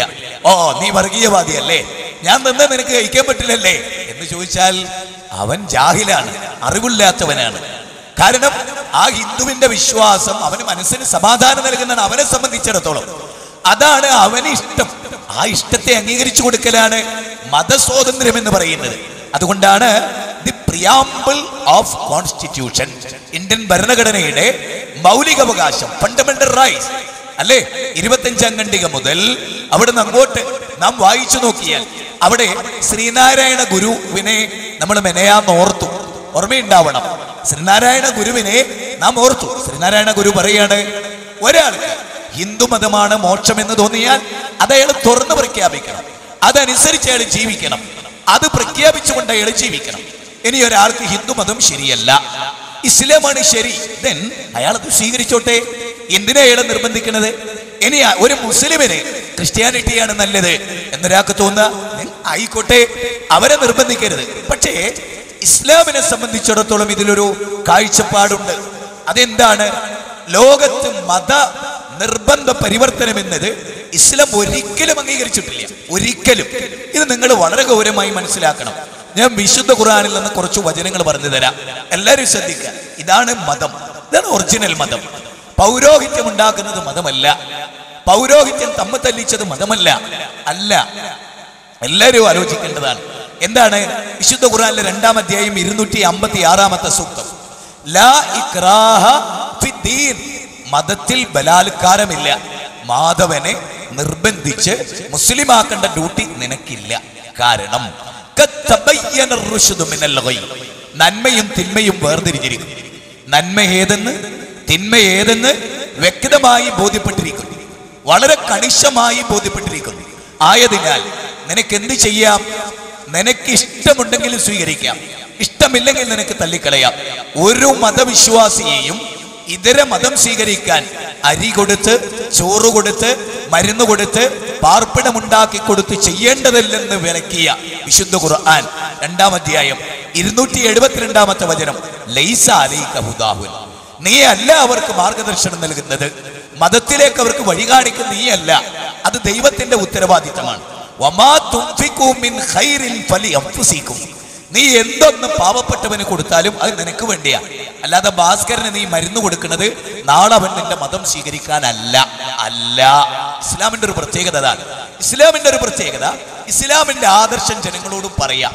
എന്നിട്ട് ഫമൻ ശാഅ ഫൽയുമിൻ വമൻ ശാഅ ഫൽയക്ഫുർ, ഇഷ്ടമുള്ള ആൾക്ക് ആ മതം സ്വീകരിക്കാം, ഇഷ്ടമില്ലാത്തവനത് വിടാം. പക്ഷേ ഇലല്ലാഹി മർജിഉകും ജമീഅ ഫഉനബ്ബിഉകും ബിമാ കുൻതും തഅമലൂൻ. 5-ാം അധ്യായം 105-ാമത്തെ വചനമാണ്. നിങ്ങൾ എന്നിലേക്ക് മടങ്ങുക, അന്ന് നിങ്ങൾ കഷ്ടപ്പെടും. ഞാൻ അവതരിപ്പിച്ച മതം സ്വീകരിച്ചില്ലേ നിങ്ങൾ കഷ്ടപ്പെടും. ഏതാ മതം? തെളിഞ്ഞ മതം, സൗഹൃദത്തിന്റെ മതം, ലോകത്ത് ആർക്കും സ്വീകരിക്കാൻ പറ്റിയ പടച്ചോൻ അവതരിപ്പിച്ച മതം, നമ്മുടെ സിട്ടാവ് അവതരിപ്പിച്ച മതം. ആ മതത്തെ സ്വീകരിക്കാനാണ് ഇസ്ലാം മനുഷ്യരോട് ആവശ്യപ്പെടുന്നത്. ആരെയും അടിച്ചേൽപ്പിക്കേണ്ടതില്ലെന്നും ഖുർആൻ പറഞ്ഞു. ഇന്നാ ഹദൈനാഹു സബീല ഇമ്മാ ശാകിറൻ വ ഇമ്മാ കഫൂറാ. പൊന്തി നിൽക്കുന്ന 2 മാർഗങ്ങൾ, തെളിഞ്ഞു നിൽക്കുന്ന 2 മാർഗങ്ങൾ അത് നിങ്ങളുടെ മുമ്പിൽ കാണിച്ചു തന്നിട്ടുണ്ട്. ഇമ്മാ ശാകിറൻ വ ഇമ്മാ കഫൂറാ. നിങ്ങൾക്ക് നന്ദിയുള്ളവരായിട്ടും ജീവിക്കാം, നന്ദി കെട്ടവരായിട്ടും ജീവിക്കാം. പക്ഷേ ഇലല്ലാഹി മർജിഉകും ജമീഅ ഫഉനബ്ബിഉകും ബിമാ കുൻതും തഅമലൂൻ. അല്ലാത്ത വാക്കുകൾ ഖുർആനിലെ സൂറത്ത് ഇൻസാൻ 76-ാം അധ്യായം 3-ാമത്തെ വചനം. ഞാൻ ചോദിക്കട്ടെ എന്റെ പ്രിയപ്പെട്ട ഹൈന്ദവരെ, ഇത്ര കൃത്യമാണ് മതത്തിന്റെ വിധിയെങ്കിൽ ഈ ഇസ്ലാമിനെ നിങ്ങൾ എന്തിനാ പേടിക്കുന്നത്? ഈ ഇസ്ലാമിനെ നിങ്ങൾ എന്തിനാ പേടിക്കുന്നത്? ആരെയും ഇത് നിർബന്ധിച്ചില്ല. പക്ഷെ ഒരു കാര്യം, മുസ്ലിങ്ങൾ കല്ലിനെ ആരാധിക്കാറില്ല, മുസ്ലിങ്ങൾ നിലവിളക്കിനെ ആരാധിക്കാറില്ല. ഇല്ല, നിങ്ങൾക്കറിയാലോ, നിലവിളക്ക് യഥാർത്ഥത്തിൽ ഒരു സംസ്കാരത്തിന്റെ ഭാഗമാണോ വിശ്വാസത്തിന്റെ ഭാഗമാണോ? എന്റെ പ്രിയപ്പെട്ട ഹൈന്ദവര് പറയട്ടെ, അതൊരു വിശ്വാസത്തിന്റെ ഭാഗമാണ് അല്ലേ? ശരിയല്ലേ? അല്ലെങ്കിൽ പിന്നെ നിങ്ങൾ ആലോചിച്ചോ, വീട്ടിലെ സ്വിച്ച് ബോർഡിൽ സ്വിച്ച് ഞെക്കി നമ്മൾ ട്യൂബ് ലൈറ്റ് പ്രകാശിപ്പിക്കുമ്പോ ദീപം ദീപം എന്ന് പറഞ്ഞിട്ടാണോ സ്വിച്ച് ഇടുക? അല്ല. നേരെ മറിച്ച് നിലവിളക്ക് കൊളുത്തുമ്പോ സായം സന്ധ്യയിൽ എങ്ങനെ ദീപം ദീപം, എന്തേ അതൊരു ആരാധനയാണ്. അല്ലാതെ ആരെങ്കിലും ഉണ്ടോ സ്വിച്ച് ഞെക്കുമ്പോ, സ്വിച്ച് ബോർഡിൽ വീട്ടിലെ സ്വിച്ച് ഞെക്കി ഫ്രണ്ട് ലൈറ്റ് ഇടുമ്പോ, കാർ പോർച്ചിലെ ലൈറ്റ് ഇടുമ്പോ ദീപം ദീപം എന്ന് സ്വിച്ച് ഇടലുണ്ടോ? ഇല്ല. കാരണം ഇതൊരു ആരാധനയാണ്. ഇനി നിലവിളക്കിലെ വെളിച്ചം കത്താനാണെങ്കിൽ മണ്ണെണ്ണ വിളക്ക് വെച്ചാൽ പോരെ, നിലവിളക്ക് വെക്കേണ്ടയില്ല. നിലവിളക്ക് വിശ്വാസത്തിന്റെ ഭാഗമാണ്. മാത്രല്ല, നിലവിളക്കിൽ നിന്നൊരു തിരി കെട്ടുപോയാൽ, ഒരു തിരി അണഞ്ഞു പോയാൽ അപശകുനമായത് കാണുന്നു. അഗ്നിദേവനുള്ള ആരാധനയാണത്. അത് ഹൈന്ദവരെ സംബന്ധിച്ചിടത്തോളം അവർക്ക് പ്രസ്താവ്യമാണ്. ആവാം, ഒരിക്കലും നിങ്ങളെ എതിർക്കാൻ മുസ്ലിങ്ങൾ വരില്ല. പക്ഷെ അത് ശരിയാണോ തെറ്റാണോ അത് ചർച്ച ചെയ്യേണ്ടത് വേറെയാണ്. അത് ചർച്ച ചെയ്യുമ്പോൾ ആ വിഷയം ചർച്ച ചെയ്യാം. പക്ഷേ ഇവിടെ ഒരു കാര്യം, മതസൗഹാർദ്ദം എന്ന് പറയുന്നത് ഒരു വെറും കഥയാണ്. മതസൗഹാർദ്ദം അല്ലട്ടോ ലോകത്ത് ആവശ്യമില്ല, മനുഷ്യ സൗഹാർദ്ദമാണ് വേണ്ടത്. ഏത് മതസൗഹാർദ്ദം എന്ന് പറഞ്ഞാൽ എങ്ങനെ?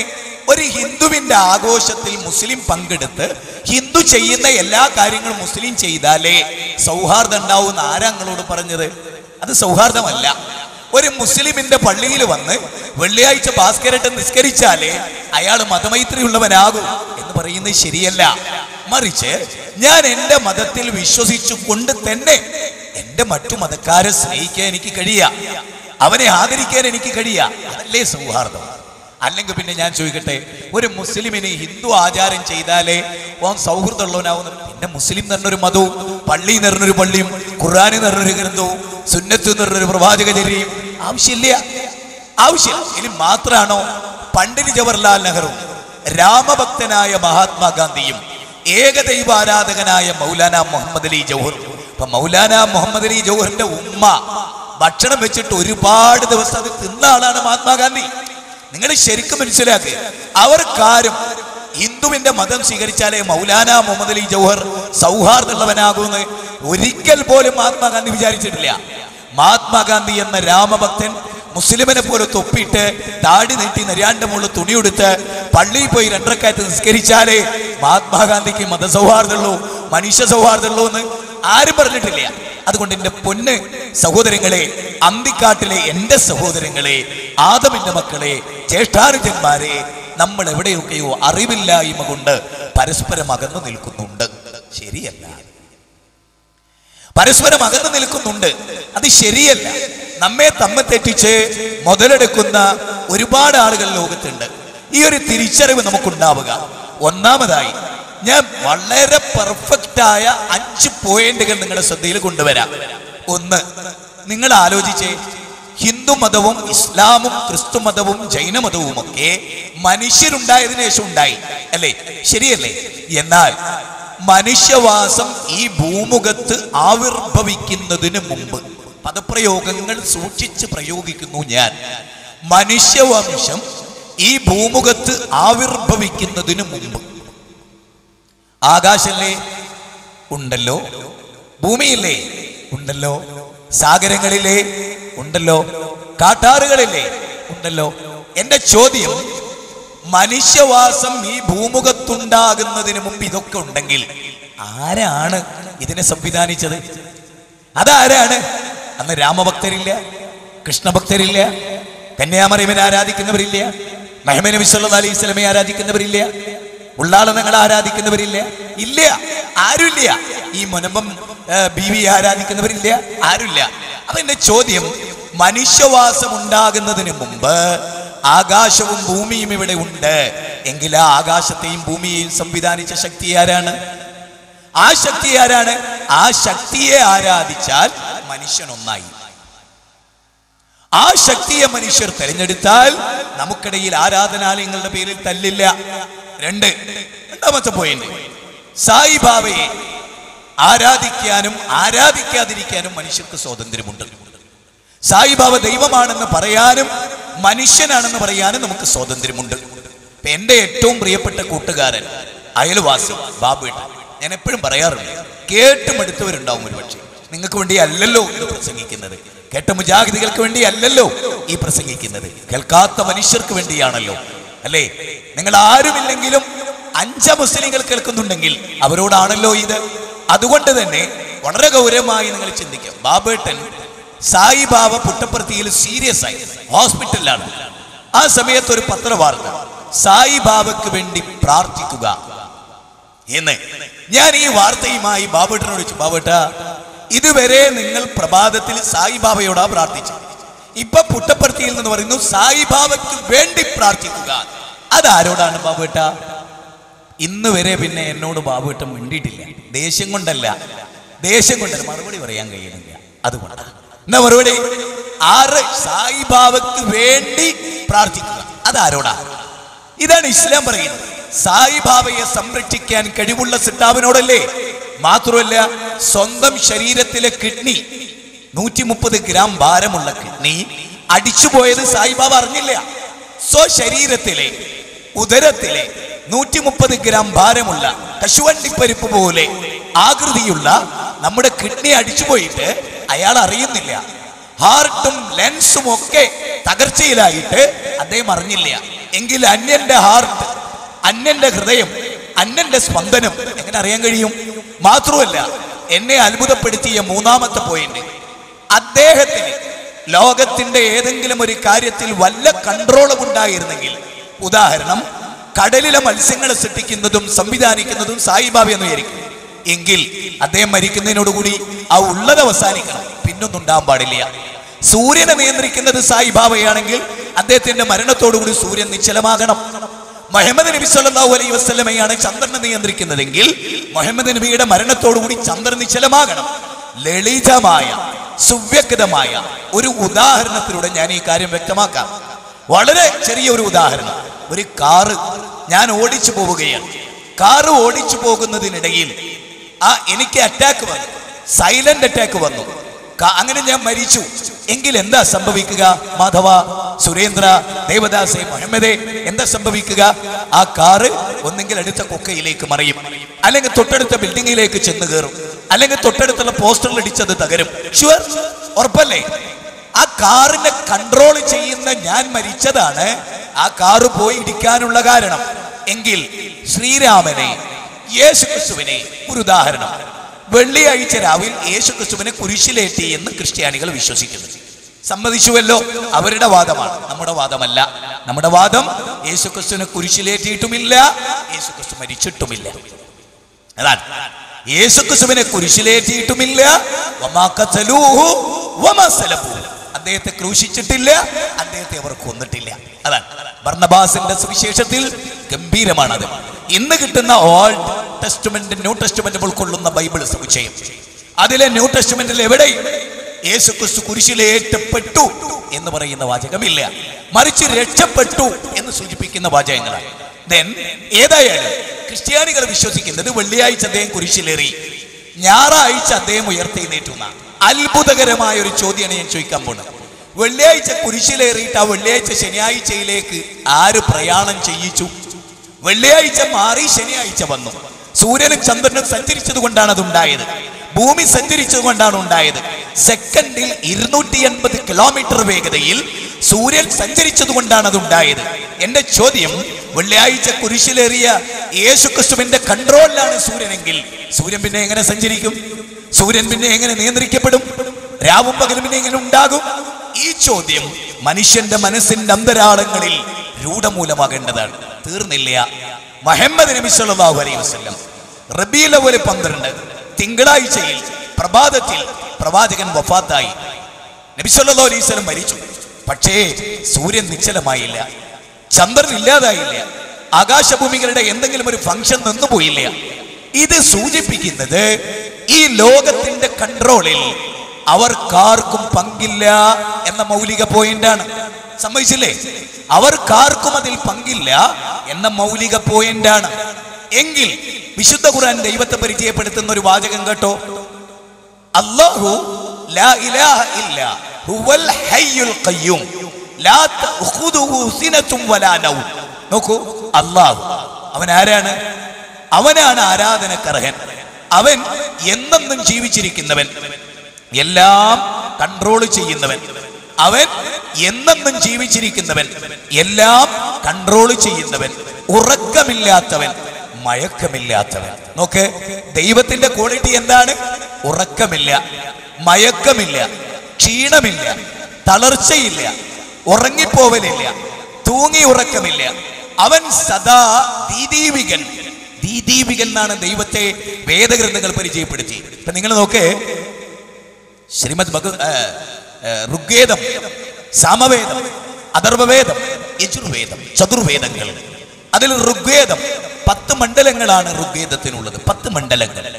അതിലെ 10ാം മണ്ഡലം 121ാമത്തെ സൂക്തം 1ാമത്തെ ഋക്കിൽ പറയുന്നത്, ഹിരണ്യഗർഭഃ സമവർത്തദാഗ്രേ ഭൂതസ്യ ജാതപതിരേക ആസീത് സദാധാര പൃഥിവ്യൂം ദ്യാം ദേവായ കശ്മൈ ദേവായ ഹവിഷാവിധേമാം.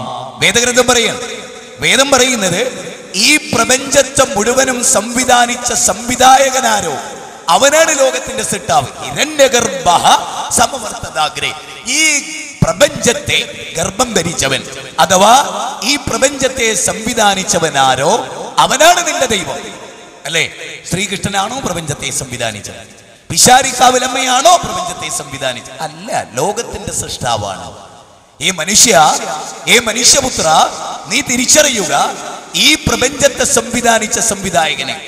ഏകം സത് ബഹുധാ വിപ്രവദന്തി ദേവാനാം നാമധ ഏകേ ഓം സദേ സമസ്തേ സർവലോകാശ്രയായ അവ്യക്തം വ്യക്തിമാപന്യം മാന്യന്തേ മാമബുദ്ധയ പരംഭാവമജാനന്ദോ മാമാവേയമനുത്തമം. വേദവചനങ്ങളാണ്. ആ വചനങ്ങളിൽ പറയുന്നത് ഏകം സത്വഹുദാ വിപ്രവദന്തി, ദൈവമേകനാണ്, അവനെ പലതായി പലരും ഗണിക്കും. ഓം അസതോമ, നമ്മൾ സാധാരണ പ്രപഞ്ചത്തിന്റെ നാഥ ഓം എന്ന് പറഞ്ഞാൽ എന്താ? പരബ്രഹ്മവാചകമായ പ്രണവമന്ത്രം.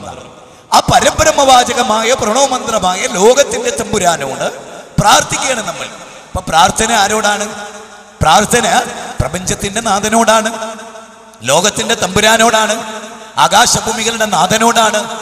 ഒരു സൃഷ്ടിയോടും പ്രാർത്ഥിക്കാൻ പാടില്ല എന്ന് പഠിപ്പിച്ച മതമാണ് ഇസ്ലാം. ഒരു സൃഷ്ടിയോടും ജീവിതത്തിന്റെ ഒരു സാഹചര്യത്തിൽ ഒരാള് കടലിന്റെ അഗാധതയിൽ പെട്ടുപോയി, അങ്ങനെ പെട്ടിട്ടുണ്ടല്ലോ ഒരു പ്രവാചകൻ. എല്ലാവരും ശ്രദ്ധിക്കുക, പോയിന്റ് ആണ് പറയുന്നത്. ഒരു പ്രവാചകൻ കടലിന്റെ അഗാധഗർത്തത്തിൽ അല്ല, മത്സ്യത്തിന്റെ വയറ്റിൽ. സാഗരമാണ്, സാഗരത്തിന്റെ അടിത്തട്ടാണ്, മത്സ്യത്തിന്റെ വയറ്റിലാണ് ഒരു പ്രവാചകൻ, യോനാൻ പ്രവാചകൻ, യൂനുസ് നബി അലൈഹിസ്സലാം. നിങ്ങൾ എല്ലാവരും ശ്രദ്ധിക്കുക, നോക്കൂ. രാത്രിയുടെ ഇരുട്ട്, ആകാശ കാർമേഘങ്ങളുടെ ഇരുട്ട്, രാത്രിയുടെ ഇരുട്ട്, രണ്ടാമത്തെ ഇരുട്ട്, സാഗര പ്രതലങ്ങളിൽ തിരമാലകൾ സൃഷ്ടിക്കുന്ന, വരിതി തന്നിൽ തിരമാലകൾ എന്ന പോലെ ആ തിരമാലകൾ സൃഷ്ടിക്കുന്ന ഇരുട്ട്, ആഴക്കടലിന്റെ ഇരുട്ട്, മത്സ്യത്തിന്റെ വയറാകുന്ന ഇരുട്ട്, ഈ 5 ഇരുട്ടറകൾക്കുള്ളിൽ നിന്നുകൊണ്ട് യോനാൻ പ്രവാചകൻ യൂനുസ് അലൈഹിസ്സലാം പ്രാർത്ഥിക്കുകയാണ്. ലാ ഇലാഹ ഇല്ലാ അൻത സുബ്ഹാനക ഇന്നി കുന്തു മിനൽ ളാലിമീൻ. നമ്മുടെ ചോദ്യം, ഈ സാഗരത്തിൽ മുങ്ങിത്തപ്പുന്ന ജിന്നുകളുണ്ട് അവിടെ, പക്ഷെ പ്രാർത്ഥിച്ചില്ല. മലക്കുകളെ വിളിച്ചില്ല, അള്ളാഹുവിനെ വിളിച്ചു പ്രാർത്ഥിക്കുന്നു മഹാനായ യൂനുസ് നബി അലൈഹിസ്സലാം. ഇസ്ലാമിന്റെ ഏറ്റവും മൗലികമായ വിഷയം പ്രാർത്ഥന അള്ളാഹുവിനോട് മാത്രം, അല്ലേ? പ്രാർത്ഥന പ്രപഞ്ചത്തിന്റെ നാഥനോട് മാത്രം. നിന്നെ അറിയുന്ന, നിന്നെ സൃഷ്ടിച്ച, എങ്ങനെ? യൂലിജുൽ ലൈല ഫിൻ നഹാരി വയൂലിജുൻ നഹാറ ഫിൽ ലൈൽ വശഖറ الشمس والقمر كل يجري لأجل مسمى ذلكم الله ربكم والذين تدعون من دونه ما يملكون من قطمير إن تدعوهم لا يسمعوا دعاءكم ولو سمعوا ما استجابوا لكم ويوم القيامة يكفرون بشرككم ولا ينبئك مثل خبير. ആ വാചകം വിശദീകരിക്കാൻ 1.5 കൊല്ലം പോരാ, 1.5 മണിക്കൂറല്ല, 1.5 കൊല്ലം പോരാ. എന്താ? യൂലിജുൽ ലൈല ഫിൻ നഹാർ വയൂലിജുൻ നഹാറ ഫിൽ ലൈൽ. അമുസ്ലിങ്ങൾക്ക് വേണ്ടി ഞാൻ പരിഭാഷപ്പെടുത്തുകയാണ്. രാവിനെ പകലിൽ പ്രവേശിപ്പിക്കുന്നതും പകലിനെ രാവിൽ പ്രവേശിപ്പിക്കുന്നതും സൂര്യനെയും ചന്ദ്രനെയും നിങ്ങൾക്ക് അധീനപ്പെടുത്തി തന്നതും ആരാണോ അവനാകുന്നു നിങ്ങളുടെ ഈശ്വരൻ, അവനാകുന്നു നിങ്ങളുടെ റബ്ബ്. നിങ്ങൾ ആലോചിച്ചേ, യേശു ക്രിസ്തുവോ മുഹമ്മദ് നബിയോ രാവിനെ കൺട്രോൾ ചെയ്തിട്ടുണ്ടോ? ശ്രീരാമനോ ശ്രീകൃഷ്ണനോ രാവിനെ കൺട്രോൾ ചെയ്തിട്ടുണ്ടോ? ഇല്ല എന്നുള്ളതിന്റെ ഏറ്റവും വലിയ തെളിവ് പറയാം. ഒരു ചിങ്ങമാസത്തിലെ, ശ്രദ്ധിക്കണം, അടുത്ത വാചകം എന്റെ പ്രിയപ്പെട്ട ഹൈന്ദവർ ശ്രദ്ധിക്കണം. ഒരു ചിങ്ങമാസത്തിലെ അർദ്ധരാത്രിയിൽ ദേവകിയുടെ 8ാമത്തെ പുത്രനായി ശ്രീകൃഷ്ണൻ ജനിച്ചു. കോരിച്ചൊരിയുന്ന മഴയത്ത്, അല്ലെ? ആ രംഗം എനിക്ക് പഠിപ്പിച്ചു തന്നത് എന്റെ ബാലൻ മാഷാണ്. ബാലൻ എന്ന വിളിയിൽ ഒരുപാട് അത്ഭുതങ്ങളുണ്ട്. എന്റെ ഏറ്റവും പ്രിയപ്പെട്ട ക്ലാസ്മേറ്റ് ബാലനാണ്, എന്റെ ഏറ്റവും പ്രിയപ്പെട്ട അധ്യാപകൻ ബാലനാണ്, എന്റെ ഏറ്റവും വലിയ അയൽവാസി ബാലേട്ടനാണ്. അങ്ങനെ ബാലനുമായൊരു വലിയ ബന്ധമുണ്ട്. എന്റെ പേര് സമസ്തക്കാരിട്ടത് ബാലൻ എന്നാണ്. അത് നിങ്ങൾക്കറിയാലോ. നിങ്ങൾ ആലോചിച്ചേ, എനിക്കൊരു നല്ലൊരു അനുഭവം ഉണ്ടായി ഈ അടുത്ത്. ഒരു നാട്ടിൽ എന്റെ ഒരു പ്രോഗ്രാം സംഘടിപ്പിച്ചതോ ബാലൻ എന്ന പേരുള്ള ഒരാള്. അയാൾ പറഞ്ഞു, എന്നെയാണ് ഏറ്റവും കൂടുതൽ അയാൾ ഇഷ്ടപ്പെടുന്നതെന്ന് എനിക്കറിയാം, എന്റെ പേരാ വിളിച്ചുകൊണ്ടിരിക്കും, അതുകൊണ്ട് എന്റെ ചെലവിൽ അദ്ദേഹത്തിന്റെ ഒരു പരിപാടി. ഒരു അത്ഭുതമാണ്. അതുകൊണ്ട് കിട്ടിയൊരു ചാൻസ്. 2 ആളാ ഇസ്ലാം സ്വീകരിച്ചു, 2 members. മനസ്സിലായില്ലേ ഞാൻ പറയുന്നത്? വസ്തുതകളെ ഇവിടെ നോക്കൂ. വിശുദ്ധ ഖുർആന്റെ പ്രയോഗം എന്താണ്? ഞാൻ പറഞ്ഞു, ഒരു ചിങ്ങമാസത്തിലെ അർദ്ധരാത്രിയിലാണ് ശ്രീകൃഷ്ണൻ ജനിച്ചത്. എന്റെ ചോദ്യം, ആ അർദ്ധരാത്രിയെ പ്രയാണം ചെയ്യിക്കുന്നതിനിടയിലാണല്ലോ. അതായത് രാത്രി 6:30 രാത്രി തുടങ്ങിയെന്ന് വിചാരിച്ചോ, 12:30 ശ്രീകൃഷ്ണൻ ജനിച്ചത്. അപ്പൊ ഈ 6:30 മുതൽ 12:30 വരെ രാവിനെ കൺട്രോൾ ചെയ്ത ശക്തി ആരായിരുന്നു? അപ്പൊ കൃഷ്ണൻ ജനിച്ചിട്ട് തന്നെ ഇല്ല. അപ്പൊ ആരാ? ആ ശക്തിയാണ് അല്ലാഹു എന്ന് പറയുന്നത്, അൽ ഇലാഹ്. വ്യക്തമാണ്. ഇവിടെ ഒരു വർഗീയതയില്ല. എന്താ ഈ പറയുന്നത്? സുരേന്ദ്ര, എടാ മോനെ, ഈ സൂര്യനെ സംവിധാനിച്ച നാഥനെ കണ്ടെത്ത്, അവരെ ആരാധിക്കുക.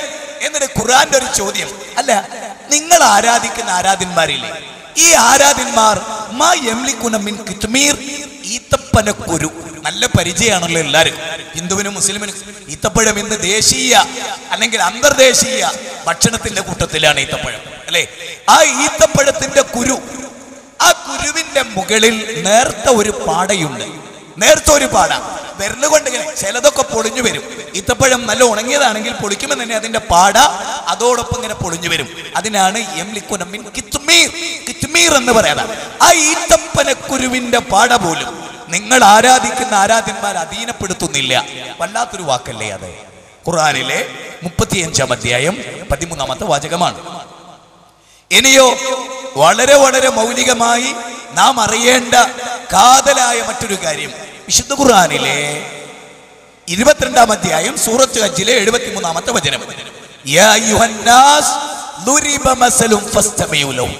അല്ലയോ മനുഷ്യരെ, ഞാനിതാ നിങ്ങൾക്കൊരു ഉദാഹരണം പറയും എന്നിട്ട് പറയാണ്, ഒരു നിങ്ങള് അല്ലാഹുക്ക് പുറമെ നിങ്ങൾ വിളിച്ചു പ്രാർത്ഥിക്കുന്ന ആളുകളില്ലേ, ലം യഖ്ലുഖു ദുബാബ.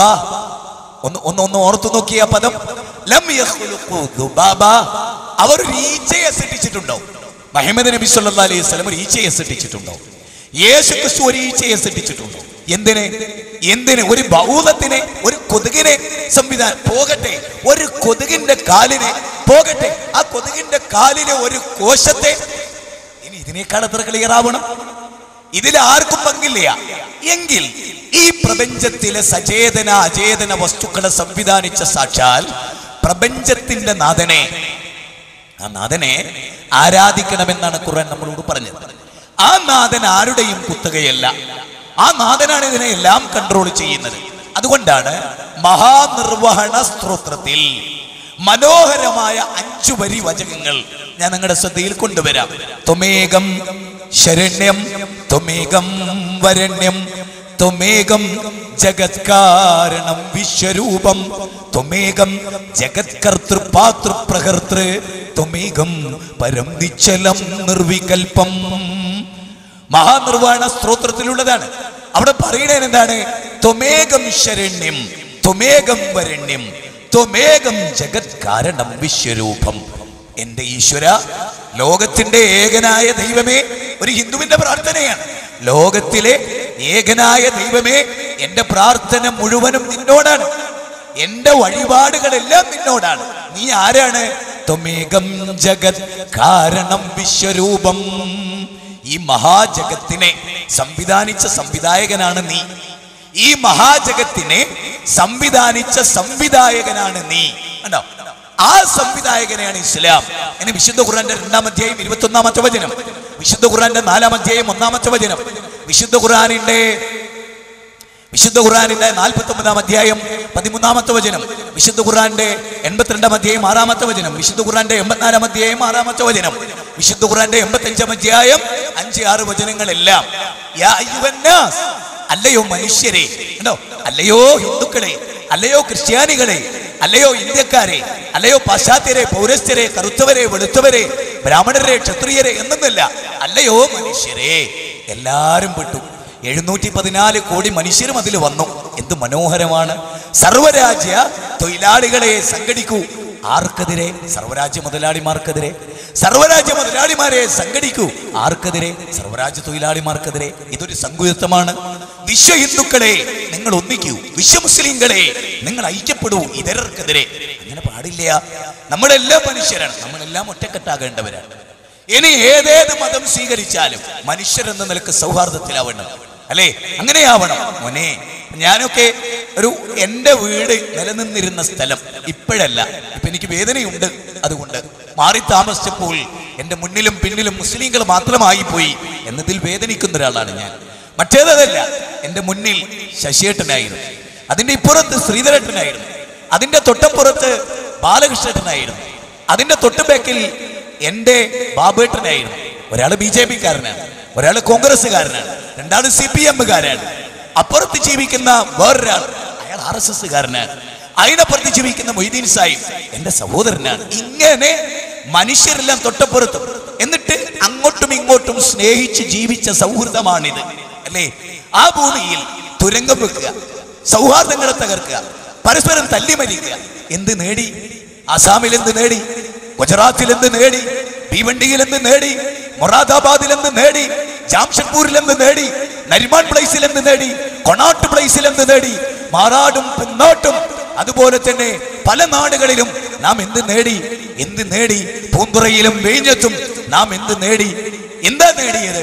അഫ്ഗാനിസ്ഥാനിലും പാകിസ്ഥാനിലും ഇറാഖിലും ഇറാനിലും ചെച്നിയയിലും കോസറോവയിലും ലബനാനിലും ഗാസയിലും നാം എന്ത് നേടി?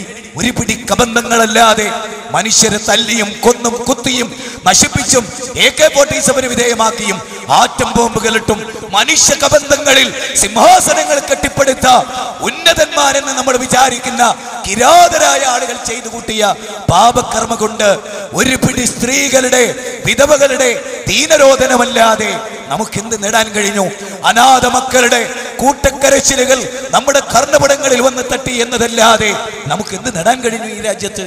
അതുകൊണ്ട് ഞാൻ വളരെ വളരെ ചെറിയ നിസ്സാരനായ ഒരു മനുഷ്യനാണ്. എൻ്റെ വാക്കുകൾ അമൂല്യമാണ്. എൻ്റെ വാക്കുകൾ എന്റേതല്ല. ഈ പ്രപഞ്ചത്തെ സംവിധാനിച്ച സിട്ടിനാഥൻ അവന്റെ വേദഗ്രന്ഥത്തിലൂടെ അവതരിപ്പിച്ച മൗലിക പ്രവചനങ്ങളാണ് സഹോദരാ. അതുകൊണ്ട് ഈ അന്തിക്കാടിന്റെ മണ്ണിൽ ഒരന്ത്യമുണ്ടാകണം തിന്മക്ക്. ഈ അന്തിക്കാടിന്റെ മണ്ണിൽ ബൗദ്ധൈവത്വത്തിനൊരു അന്ത്യമുണ്ടാകണം. ഈ അന്തിക്കാടിന്റെ മണ്ണിൽ മനുഷ്യർ വർഗീയത്തിലെ ചിന്തകൾ വെച്ച് പുലർത്തുന്നതിന് ഒരന്ത്യമുണ്ടാകണം. അന്തിക്കാടിന്റെ മണ്ണിൽ തിന്മകൾ അന്തിയുറങ്ങാൻ പാടില്ല. അന്തിക്കാടിന്റെ മണ്ണിൽ നന്മകൾ പുലരുന്ന ഒരു നല്ല സൂര്യോദയം ഉണ്ടാകണം. അതെ, അതിന് ഒറ്റ വഴിയേ ഉള്ളൂ, പ്രവാചകന്മാർ വാർത്തെടുത്ത വഴി. ഒന്ന് ചോദിച്ചോട്ടെ, ലോകത്തിന്റെ ചരിത്രത്തെ നിശബ്ദമായി നിങ്ങൾ പരിശോധിച്ചിട്ടുണ്ടോ? പക്ഷം ചേരാതെ ലോകത്തിന്റെ ചരിത്രത്തെ നിങ്ങൾ ശരിക്കും പഠിച്ചിട്ടുണ്ടോ? അങ്ങനെ പഠിക്കുമ്പോ ഏറ്റവും കാതലായി കാണാൻ പറ്റുന്ന ഒരു കാര്യത്തെ കുറിച്ച് പറഞ്ഞോട്ടെ ഞാൻ. ഏറ്റവും പ്രധാനമായി നിങ്ങൾ നോക്ക്, ലോകത്ത് കമ്മ്യൂണിസ്റ്റ് ദാർശനികന്മാർ ജീവിച്ചിട്ടുണ്ട്, കോൺഗ്രസിന്റെ അഖിലേന്ത്യാ നായകന്മാർ ജീവിച്ചിട്ടുണ്ട്. മഹാത്മാഗാന്ധി മരിക്കുന്നത് ഇന്ത്യൻ സ്വാതന്ത്ര്യത്തിന്റെ അനുഭൂതികൾ ആസ്വദിക്കുന്നതിന്റെ മുമ്പാണ്.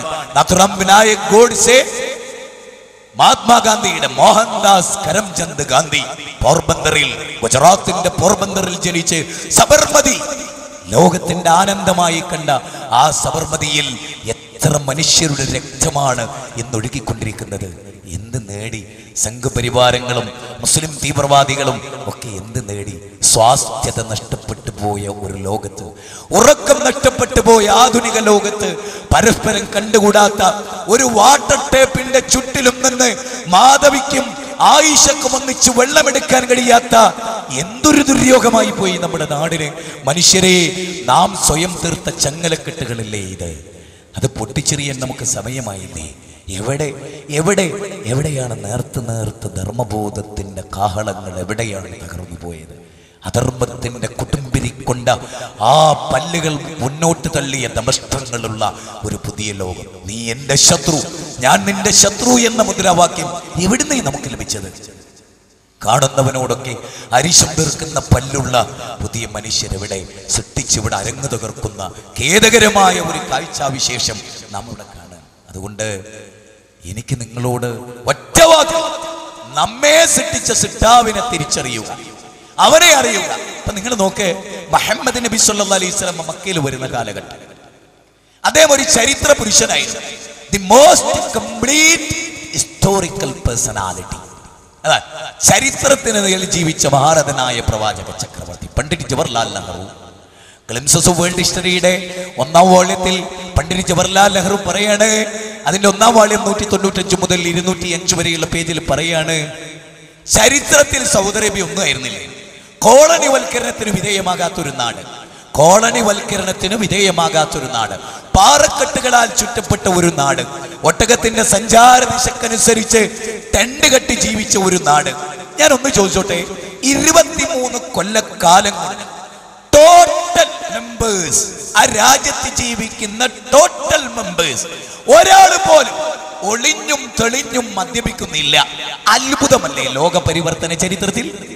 ലോക പരിവർത്തന ചരിത്രത്തിൽ നിങ്ങൾ പരിശോധിച്ചോ, ഋഗ്വേദം അത് പൂർത്തിയായ കാലഘട്ടം, സമവേദം, യജുർവേദം ഇതെല്ലാം പൂർത്തിയാകുമ്പോഴേക്ക് ആ വേദഗ്രന്ഥം പറയുന്ന ആശയങ്ങളുടെ ഉള്ളടക്കമുള്ള ഒരു ജനത സമൂഹം ലോകത്ത് രൂപീകരിക്കപ്പെട്ടിരുന്നുവോ? ഇല്ല.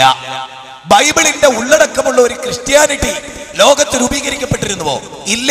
പക്ഷെ ഖുർആനിന്റെ ഉള്ളടക്കം 100% പാലിച്ച ഒരു വലിയ ജനപദം ലോകത്ത് രൂപീകരിക്കപ്പെട്ടു എന്ന ചരിത്രം ഇസ്ലാമിന്റെ മാത്രം ചരിത്രം. അത്ഭുതകരമായ ചരിത്രമാണ് ഇത്.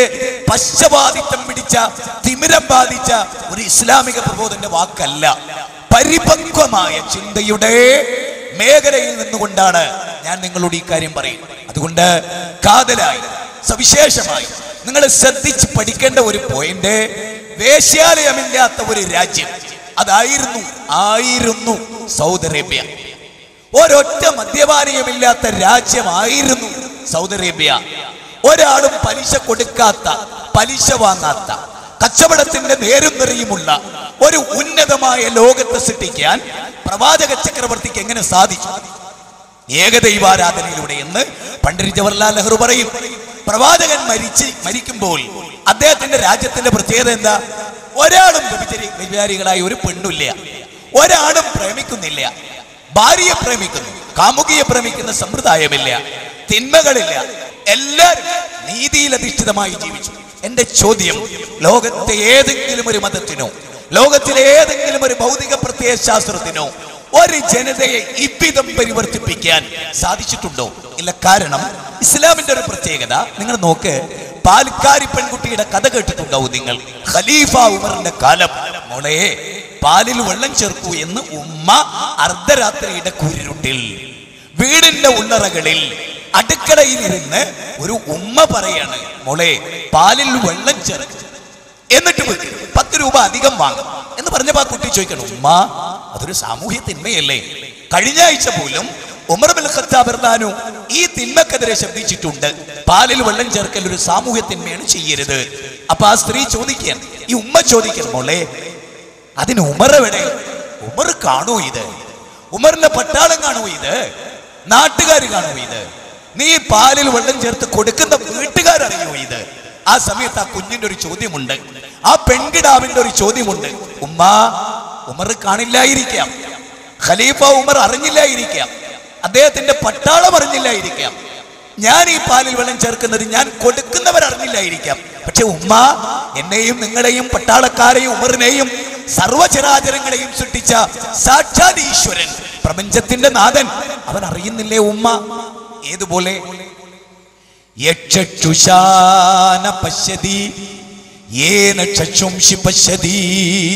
തദേവ ബ്രഹ്മത്വം വിദ്ധി നേതം യതിതം ഉപാസതേ യശ്രോത്രേണ നശ്രുണോതി ശ്രോത്രമിദം ശ്രുതം തദേവ ബ്രഹ്മത്വം വിദ്ധി നേതം യതിതം ഉപാസതേ. കേനോപനിഷത്തിലുള്ളതാണ്. കേനോപനിഷത്തിൽ 6-7 സൂക്തങ്ങളാണ്. എന്താ ബാല അതിന്റെ അർത്ഥം? നീ കണ്ണുകൊണ്ട് കണ്ടാരാധിക്കുന്ന പ്രതിമയൊന്നും സാക്ഷാൽ ദൈവമല്ല. നീ ഏതൊരു ഫോട്ടോയുടെ, ഏതൊരു പ്രതിമയുടെ മുമ്പിൽ നീ നിൽക്കുന്നുവോ അത് നിന്റെ ദൈവമല്ലടാ. നിന്റെ കണ്ണിന് കാഴ്ച നൽകുകയും നിന്നെ കണ്ടുകൊണ്ടിരിക്കുകയും ചെയ്യുന്ന സാക്ഷാൽ ദൈവം. ഓക്കെ, ഈ പാൽക്കാരി പെൺകുട്ടി ചോദിക്കണം ഉമ്മാനോട്, ഉമ്മാ സദാ വീക്ഷിച്ചു കൊണ്ടിരിക്കുന്ന ദൈവം ഞാൻ പാലിൽ വെള്ളം ചേർക്കുന്നത് കാണില്ലേ ഉമ്മ? ആ ചോദ്യം അപാരമാണ്. ഇസ്ലാമിക സമൂഹം നന്നായത് അങ്ങനെയാ. ഇസ്ലാമിക സമൂഹം ഈ ഏക ദൈവത്തെ ഭയപ്പെട്ടു. അതുകൊണ്ടാണല്ലോ ചുറ്റും കറുത്ത് തമോമയമായി ഇരുൾമുറ്റുമിരവിതിൽ ഏകാഗിയാണു ഞാൻ. ആ വാക്ക് ഒരു പെൺകുട്ടിയുടേതാണ്. സുമുഖിയായ സുന്ദരിയായ ഒരു പെണ്ണ് അവളുടെ ആട്ടുകട്ടിലിരുന്ന് ആ കട്ടിലിങ്ങനെ ആട്ടിക്കൊണ്ടിരിക്കുകയാണ്. നല്ല തണുപ്പുള്ള രാത്രി. അവൾ പാടുകയാണ്, അല്ലാഹുവേ അല്ലാഹുവേ, ഞാൻ നിന്നെ ഭയപ്പെട്ടിട്ടില്ലായിരുന്നുവെങ്കിൽ എൻ്റെ ഭർത്താവ് മിലിറ്ററിയിലാണ്, എൻ്റെ ഭർത്താവ്, പെണ്ണുങ്ങൾ ശരിക്കും ആലോചിക്കണം, എൻ്റെ ഭർത്താവ് പട്ടാളത്തിലാണ്, എൻ്റെ ഭർത്താവ് വരില്ല. പക്ഷെ എനിക്ക് ആവട്ടെ ലൈംഗിക തൃഷ്ണ കൂടുതലുമാണ്. ഒരു പുരുഷനെ ഞാൻ എൻ്റെ ആട്ടുകട്ടിലേക്ക് ക്ഷണിക്കുമായിരുന്നു. ദൈവമേ, ഞാൻ നിന്നെ ഭയപ്പെടുന്നില്ലായിരുന്നെങ്കിൽ, നീ ഇത് കാണുമായിരുന്നില്ല എന്നതായിരുന്നുവെങ്കിൽ ഞാനിത് ചെയ്യുമായിരുന്നു. ഇവിടെയാണ് പട്ടാളമില്ലാതെ, പോലീസ് ഇല്ലാതെ, എക്സൈസ് ഉദ്യോഗസ്ഥരില്ലാതെ, അതുപോലെ നിയമങ്ങളില്ലാതെ ദൈവത്തെ ഭയപ്പെടുന്ന ഒരു സമൂഹത്തെ സൃഷ്ടിക്കാൻ ഇസ്ലാമിന് സാധിച്ചു. ഖുർആനിന്റെ 96-ാം അധ്യായം 14-ാമത്തെ വചനം, ആ വചനത്ത് പറയുന്നത് അലം യഅലം ബി അന്നല്ലാഹ യറാ. ആ വാചകത്തെ ഞാനൊന്ന് ട്രാൻസ്ലേറ്റ് നോക്ക്. അലം യഅലം, അവരറിയുന്നില്ലേ, ബി അന്നല്ലാഹ യറാ, അവരുടെ സിട്ടാവ് അവരെ കാണുന്നു എന്നവരറിയുന്നില്ലേ. അലം യഅലം ബി അന്നല്ലാഹ യറാ. ഏത് ഒരു മൊബൈൽ എടുത്ത് ഭർത്താവിനെ ചതിച്ച് ഓട്ടോറിക്ഷ ഡ്രൈവറായ കാമുകന് സുന്ദരിയായ പെണ്ണ് വീട്ടിന്റെ അറയിലിരുന്ന് വിളിക്കുമ്പോ കൊഞ്ചുമ്പോ അലം യഅലം ബി അന്നല്ലാഹ യറാ, നിന്റെ ദൈവം നിന്നെ കാണുന്നില്ലേ. സെക്സ് കേസറ്റ് ആസ്വദിക്കുമ്പോ മോനെ സുരേന്ദ്ര അലം യഅലം ബി അന്നല്ലാഹ യറാ, നിന്നെ സൃഷ്ടിച്ച നിനക്ക് വായു നൽകിയ, നിനക്ക് കാണാൻ കണ്ണു നൽകിയ, കേൾക്കാൻ കാത് നൽകിയ നിന്റെ പടച്ചോനെ നീ കാണുന്നില്ലേ എന്ന ചോദ്യമാണ് മനുഷ്യനെ നന്നാക്കിയത്. തീർന്നില്ല. ഉമർ ബിൻ അബ്ദുൽ അസീസ് ബോധരഹിതനായി നിലത്തു വീഴുകയാണ്. ഒരു നമസ്കാര വേളയിൽ പള്ളി മിമ്പറിൽ ഇമാമായി നിൽക്കവേ ഫഅൻദർതുകും നാറം തലല്ലാ, ഖുർആനിലെ 91-ാം അധ്യായം 14-ാമത്തെ വചനം, രണ്ടും 14-ാമത്തെ വചനമാണ്. അല്ലാഹുവിന്റെ അത്ഭുതം കളികൾ എന്താ അവിടെ? ഫഅൻദർതുകും നാറം തലല്ലാ, കത്തിച്ചൊലിക്കുന്ന നരകം. അന്തം തമഹ പ്രവിശന്തിയേ സംഭൂത്യമുപാസതേ തതോപൂയ ഇവദേ യഹു സംഭൂത്യാമ്രദഹ. ഈശാവാശോപനിഷത്തിലെ 12-ാമത്തെ ശ്ലോക. എന്താ ഇതിനർത്ഥം? ഈശാവാശോപനിഷത്തിലെ 12-ാമത്തെ ശ്ലോകത്തിന്റെ അർത്ഥം എന്താ? ദൈവേതരരെ നീ ആരാധിച്ചാൽ ഘോരാന്ധകാരമായ നരകത്ത് പതിക്കും, അല്ലേ? ഹദോവ പ്രാപ്സസി സ്വർഗം. ഭഗവത്ഗീതയിലെ 2-ാം അധ്യായം 30-ാമത്തെ സൂക്തം. അപ്പൊ സ്വർഗമുണ്ട്, നരകമുണ്ട്. അത് ഖുർആൻ പേടിപ്പിക്കാൻ വേണ്ടി പറഞ്ഞല്ല. ഏത്? ഈശാവാശോപനിഷത്തിലെ 12-ാമത്തെ ശ്ലോകത്ത് പറയുന്നു നരകമുണ്ട്. ശ്രീമദ് ഭഗവത്ഗീതയുടെ 2-ാം അധ്യായം 37-ൽ പറയുന്നു സ്വർഗമുണ്ട്. അപ്പൊ സ്വർഗവും നരകവും ഉണ്ട്. ഖുർആനിൽ 2000 ചില്ലാനം വരുന്ന വചനങ്ങൾ സ്വർഗ നരകങ്ങളെ കുറിച്ചും മരണാനന്തര ജീവിതത്തെ കുറിച്ചുമാണ്. ഇവിടെ ചെയ്തു കൂട്ടുന്ന നന്മക്ക് പ്രതിഫലമുള്ള ഒരു ലോകം, ഇവിടെ ചെയ്തു കൂട്ടുന്ന പാപക്കറകൾക്ക് തിന്മ കിട്ടുന്ന ഒരു ലോകം. 4 ലക്ഷം അഭയാർത്ഥി ക്യാമ്പുകളിൽ കഴിയുന്ന ആ നാട്ടിലെ ആസാമിലെ പീഡിതരായ മനുഷ്യരെ ബോഡോ കലാപകാരികൾ വംശഹത്യയുടെ പേരിൽ പലതിന്റെ പേരിലും കൊന്നൊടുക്കുന്നുണ്ടെങ്കിൽ അവർക്ക് ശിക്ഷ ലഭിക്കുന്ന ഒരു ലോകമുണ്ടാകണം. അതാണ് മരണാനന്തര ജീവിതം. ഇത് ഗൗരവമായി മനസ്സിലാക്കേണ്ട പോയിന്റാണ്. ആത്യന്തികവും ഗൗരവവുമായി നാം അറിയേണ്ട പോയിന്റാണിത്. അതുകൊണ്ട് തന്നെ മരണത്തിന് ശേഷം ഒരു ജീവിതമുണ്ടെന്ന് ഖുർആൻ പറയും. ഒരു പ്രവാചകൻ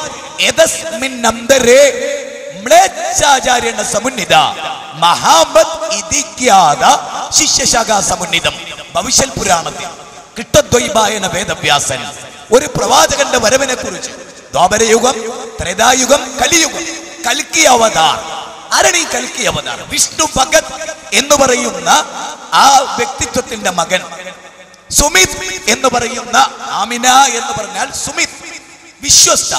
സുമിത് എന്ന പദം, സുമിത എന്ന പദം. വിഷ്ണു ഭഗത് ദൈവത്തിന്റെ അടിമ. ഈ പദം അബ്ദുള്ള ദൈവത്തിന്റെ അടിമ. അങ്ങനെ ജനിച്ചിട്ടുള്ള പ്രൊഫറ്റ് മുഹമ്മദ് സല്ലല്ലാഹു അലൈഹി വസല്ലം മനുഷ്യ ജീവിതത്തിന്റെ എല്ലാ തലങ്ങളിലും മാതൃക. എങ്ങനെ പല്ല് തേക്കണം, എങ്ങനെ മീശ വെട്ടണം, എത്രത്തോളം താടി നീട്ടണം, മുടി എങ്ങനെ വാർന്നു വെക്കണം, മുടിയിൽ എണ്ണ തേക്കണം, കുടിക്കണമോ, ഡ്രസ്സ് ധരിക്കണമോ, പുരുഷന്റെ ഡ്രസ്സ് എത്ര താവാ, എത്ര താന്നുകൂടാ, സ്ത്രീയുടെ ഡ്രസ്സ് എത്രത്തോളം താവണം, എത്ര ഉയരാൻ പാടില്ല, ഇങ്ങനെ ടോട്ടൽ ബാത്റൂമിലേക്ക് ഏത് കാല് വെക്കണം, ഏത് ചെരുപ്പ് ധരിക്കണം, ഏത് ചെരുപ്പ് അഴിക്കണം, ഒരു പുതിയ ഡ്രസ്സ് ഇടുമ്പോൾ ഏത് കൈയിലൂടെ, ഏതൊരു ഡ്രസ്സ് ധരിക്കുമ്പോൾ ഇങ്ങനെ ഭാര്യയെ എങ്ങനെ ചുംബിക്കണം. ഇസ്ലാമിന്റെ ഒരു അത്ഭുതമാണ്. നീ മൃഗങ്ങളെ പോലെ ഭാര്യയുമായി ബന്ധപ്പെടരുത്. മൃഗങ്ങളുടെ ബന്ധപ്പെടൽ രീതി കോഴിഭോഗം എന്ന് തന്നെ ഒരു പ്രയോഗമുണ്ട്. സത്യത്തിൽ അത് പാടില്ല എന്ന് പഠിപ്പിക്കുകയും നല്ല വാക്കുകൾ, പഞ്ചസാര കയറുന്ന വാക്കുകൾ, അവൾക്ക് ഇക്കിളി ഉണ്ടാക്കുന്ന വാക്കുകൾ, നല്ല തലോടലുകൾ, ചുംബനങ്ങൾ, അതുവഴി ഉത്തേജനങ്ങൾ. ഇസ്ലാം ഓരോ രംഗത്തും ദാമ്പത്യം പൊട്ടിപ്പോകാൻ പാടില്ല. ഒരു പെണ്ണിന് ഭർത്താവിനെ വിട്ട് മറ്റൊരു പുരുഷനോട് പ്രേമമുണ്ടാകാൻ പാടില്ല, ലൈംഗിക ദാഹം ഉണ്ടാകാൻ പാടില്ല. ഒരു പുരുഷൻ സ്ത്രീയെ വിട്ട് മറ്റൊരു സ്ത്രീയെ പ്രാപിക്കാൻ പാടില്ല. ഇതെല്ലാം വേദഗ്രന്ഥങ്ങൾ മനുഷ്യരെ പഠിപ്പിക്കും. നിങ്ങൾ പരിശോധിക്കും, ഞാൻ ദീർഘമായി നിങ്ങൾ പരിശോധിക്കും. ഇസ്ലാമിനെ, ഇതര മതങ്ങളെ ഒരു കമ്പാരിറ്റീവ് റിലീജിയൻ, ഒരു താരതമ്യ മത പഠന രീതി നിങ്ങളൊന്ന് ഉണ്ടാക്ക്. അന്തിക്കാടിലെ നിങ്ങൾ വിളിച്ചോ, സ്വാമിമാരെ വിളിച്ചോ, ക്രിസ്ത്യാനികൾ വിളിച്ചോ, ഇതുപോലെ സ്റ്റേജ് കെട്ട്. സ്വാമിക്ക് പറയാനുള്ളത് പറയട്ടെ, എല്ലാരും കേൾക്കട്ടെ. പള്ളിയിലച്ഛനും പറയാനുള്ളത് കേൾക്കട്ടെ, മുസ്ലിങ്ങൾക്ക് പറയാനുള്ളത് കേൾക്കട്ടെ. തെറ്റിദ്ധാരണകൾ അവരോട് ചോദിക്കട്ടെ. സ്വാമിജി ഹിന്ദു മതത്തിൽ ഇങ്ങനെ ഉണ്ടെന്ന് കേൾക്കുന്നു. സ്വാമിജി എഴുന്നേറ്റ് നിൽക്കുന്നു, വർത്തമാനം പറയുന്നു. അല്ല, മുസ്ലിം പണ്ഡിതനോട് ഇതാ ഞങ്ങൾ ഇങ്ങനെ ഒരു തെറ്റിദ്ധാരണയില്ല. എങ്ങനെ സ്നേഹത്തിന്റെ എന്തിനാ ഭയപ്പാട്? അറിവില്ലാത്തത് ചോദിച്ചു പഠിക്കാൻ, അറിയാത്തത് പഠിക്കാൻ. അങ്ങനെയാണല്ലോ അസതോമ സദ്ഗമയ, തമസോമ ജ്യോതിർഗമയ, മൃത്യോമ അമൃതംഗമയ. ഓം ശാന്തി ശാന്തി ശാന്തി. വ്യക്തമാണ്, വളരെ വ്യക്തമാണ്. അതുകൊണ്ട് തന്നെ സത്യത്തിലേക്കുള്ള പ്രയാണം ഇരുട്ടിൽ നിന്ന് ആ ഇരുട്ടിൽ നിന്ന് വെളിച്ചത്തിലേക്ക്, അസത്യത്തിൽ നിന്ന് സത്യത്തിലേക്ക്, നശ്വര ജീവിതത്തിൽ നിന്ന് അനശ്വര ജീവിതത്തിലേക്ക്. ഗംഭീരമാണ്. അതുകൊണ്ട് മനുഷ്യനെ പഠിക്കുക, മനസ്സിലാക്കുക. എവിടെ ഒരു സലഫി മസ്ജിദ് ഉദ്ഘാടനം ചെയ്യപ്പെട്ടു. ഒരു മസ്ജിദിന്റെ പ്രത്യേകത, വിശുദ്ധ ഇസ്ലാമിൽ ഒരു പള്ളി ഉണ്ടാക്കുന്നത്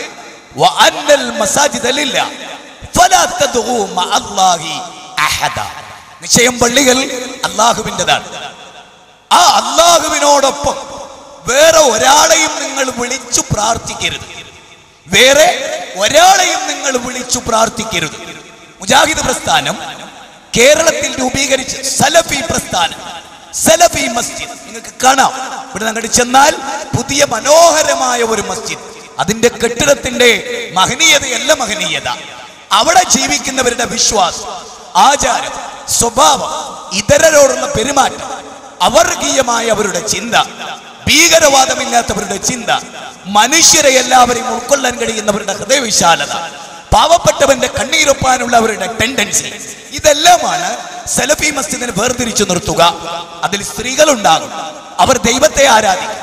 അവിടെ പുരുഷന്മാരുണ്ടാകും, അവർ ദൈവത്തെ ആരാധിക്കും. വേശ്യാലയമല്ല മസ്ജിദ്. അങ്ങനെ തെറ്റിദ്ധരിച്ച മുസ്ലിങ്ങളുണ്ട്, ഞങ്ങളെ വിമർശിക്കുന്നവരുണ്ട്.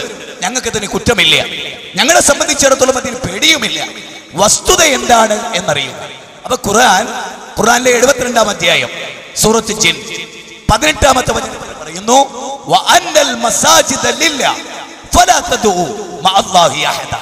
നിശ്ചയം പള്ളികൾ അള്ളാഹുവിൻ്റെതാണ്. അവിടെ വെച്ച് ഒരാളെയും നിങ്ങൾ വിളിച്ചു പ്രാർത്ഥിക്കരുത്, ഒരാളെയും. അപ്പൊ പള്ളി അള്ളാഹിനെ ആരാധിക്കാനാണ്. അള്ളാഹു കാക്കട്ടെ. മരണത്തിന് ശേഷമുള്ളൊരു ജീവിതത്തിൽ വിശ്വസിക്കുക, പടച്ചോൻ തൗഫീഖ് ചെയ്യട്ടെ. ദീനുൽ ഇസ്ലാം അനുസരിച്ച് ജീവിക്കുന്ന മുത്തഖികളിൽ അള്ളാഹു നമ്മെ ഉൾപ്പെടുത്തട്ടെ. നാളെ മഹ്ശറയിൽ എരിപെരുകൊള്ളുന്ന വെയിലത്ത് അർശിന്റെ തലം നൽകി അള്ളാഹു അനുഗ്രഹിക്കുമാറാകട്ടെ. ന്യൂനപക്ഷ തീവ്രവാദങ്ങളിൽ നിന്നും ഭൂരിപക്ഷ തീവ്രവാദങ്ങളിൽ നിന്നും അള്ളാഹു നമ്മെ കാത്തുരക്ഷിക്കുമാറാകട്ടെ. ഏകദൈവാരാധനക്ക് ഭംഗം വരുന്ന ശിർക്കിന്റെ ഒരംശവുമില്ലാത്ത കറകളഞ്ഞ മുവഹിദുകളിൽ അള്ളാഹു നമ്മെ ഉൾപ്പെടുത്തുമാറാകട്ടെ. അന്ധവിശ്വാസത്തിന്റെ ലാഞ്ചനകളില്ലാത്ത സുന്നത്തിന്റെ പ്രചാരകരിൽ അള്ളാഹു നമ്മെ ഉൾപ്പെടുത്തുമാറാകട്ടെ. അല്ലാഹുമ്മ ഗ്ഫിർ ലിൽ മുഅ്മിനീന വൽ മുഅ്മിനാത്ത് വൽ മുസ്ലിമീന വൽ മുസ്ലിമാത്ത് അൽഹയാഇ വൽ അംവാത്. റബ്ബനാ ഹബ് ലനാ മിൻ അസ്വാജിനാ വദുർരിയാതിനാ ഖുർറത അഗ്യുനിൻ വജഅൽനാ ലിൽ മുത്തഖീന ഇമാമാ. ربنا لا تزغ قلوبنا بعد إذ هديتنا وهب لنا من لدنك رحمة إنك أنت الوهاب. اللهم يا مقلب القلوب ثبت قلوبنا على دينك. ربنا آتنا في الدنيا حسنة وفي الآخرة حسنة وقنا عذاب النار. آمين برحمتك يا أرحم الراحمين. السلام عليكم ورحمة الله وبركاته.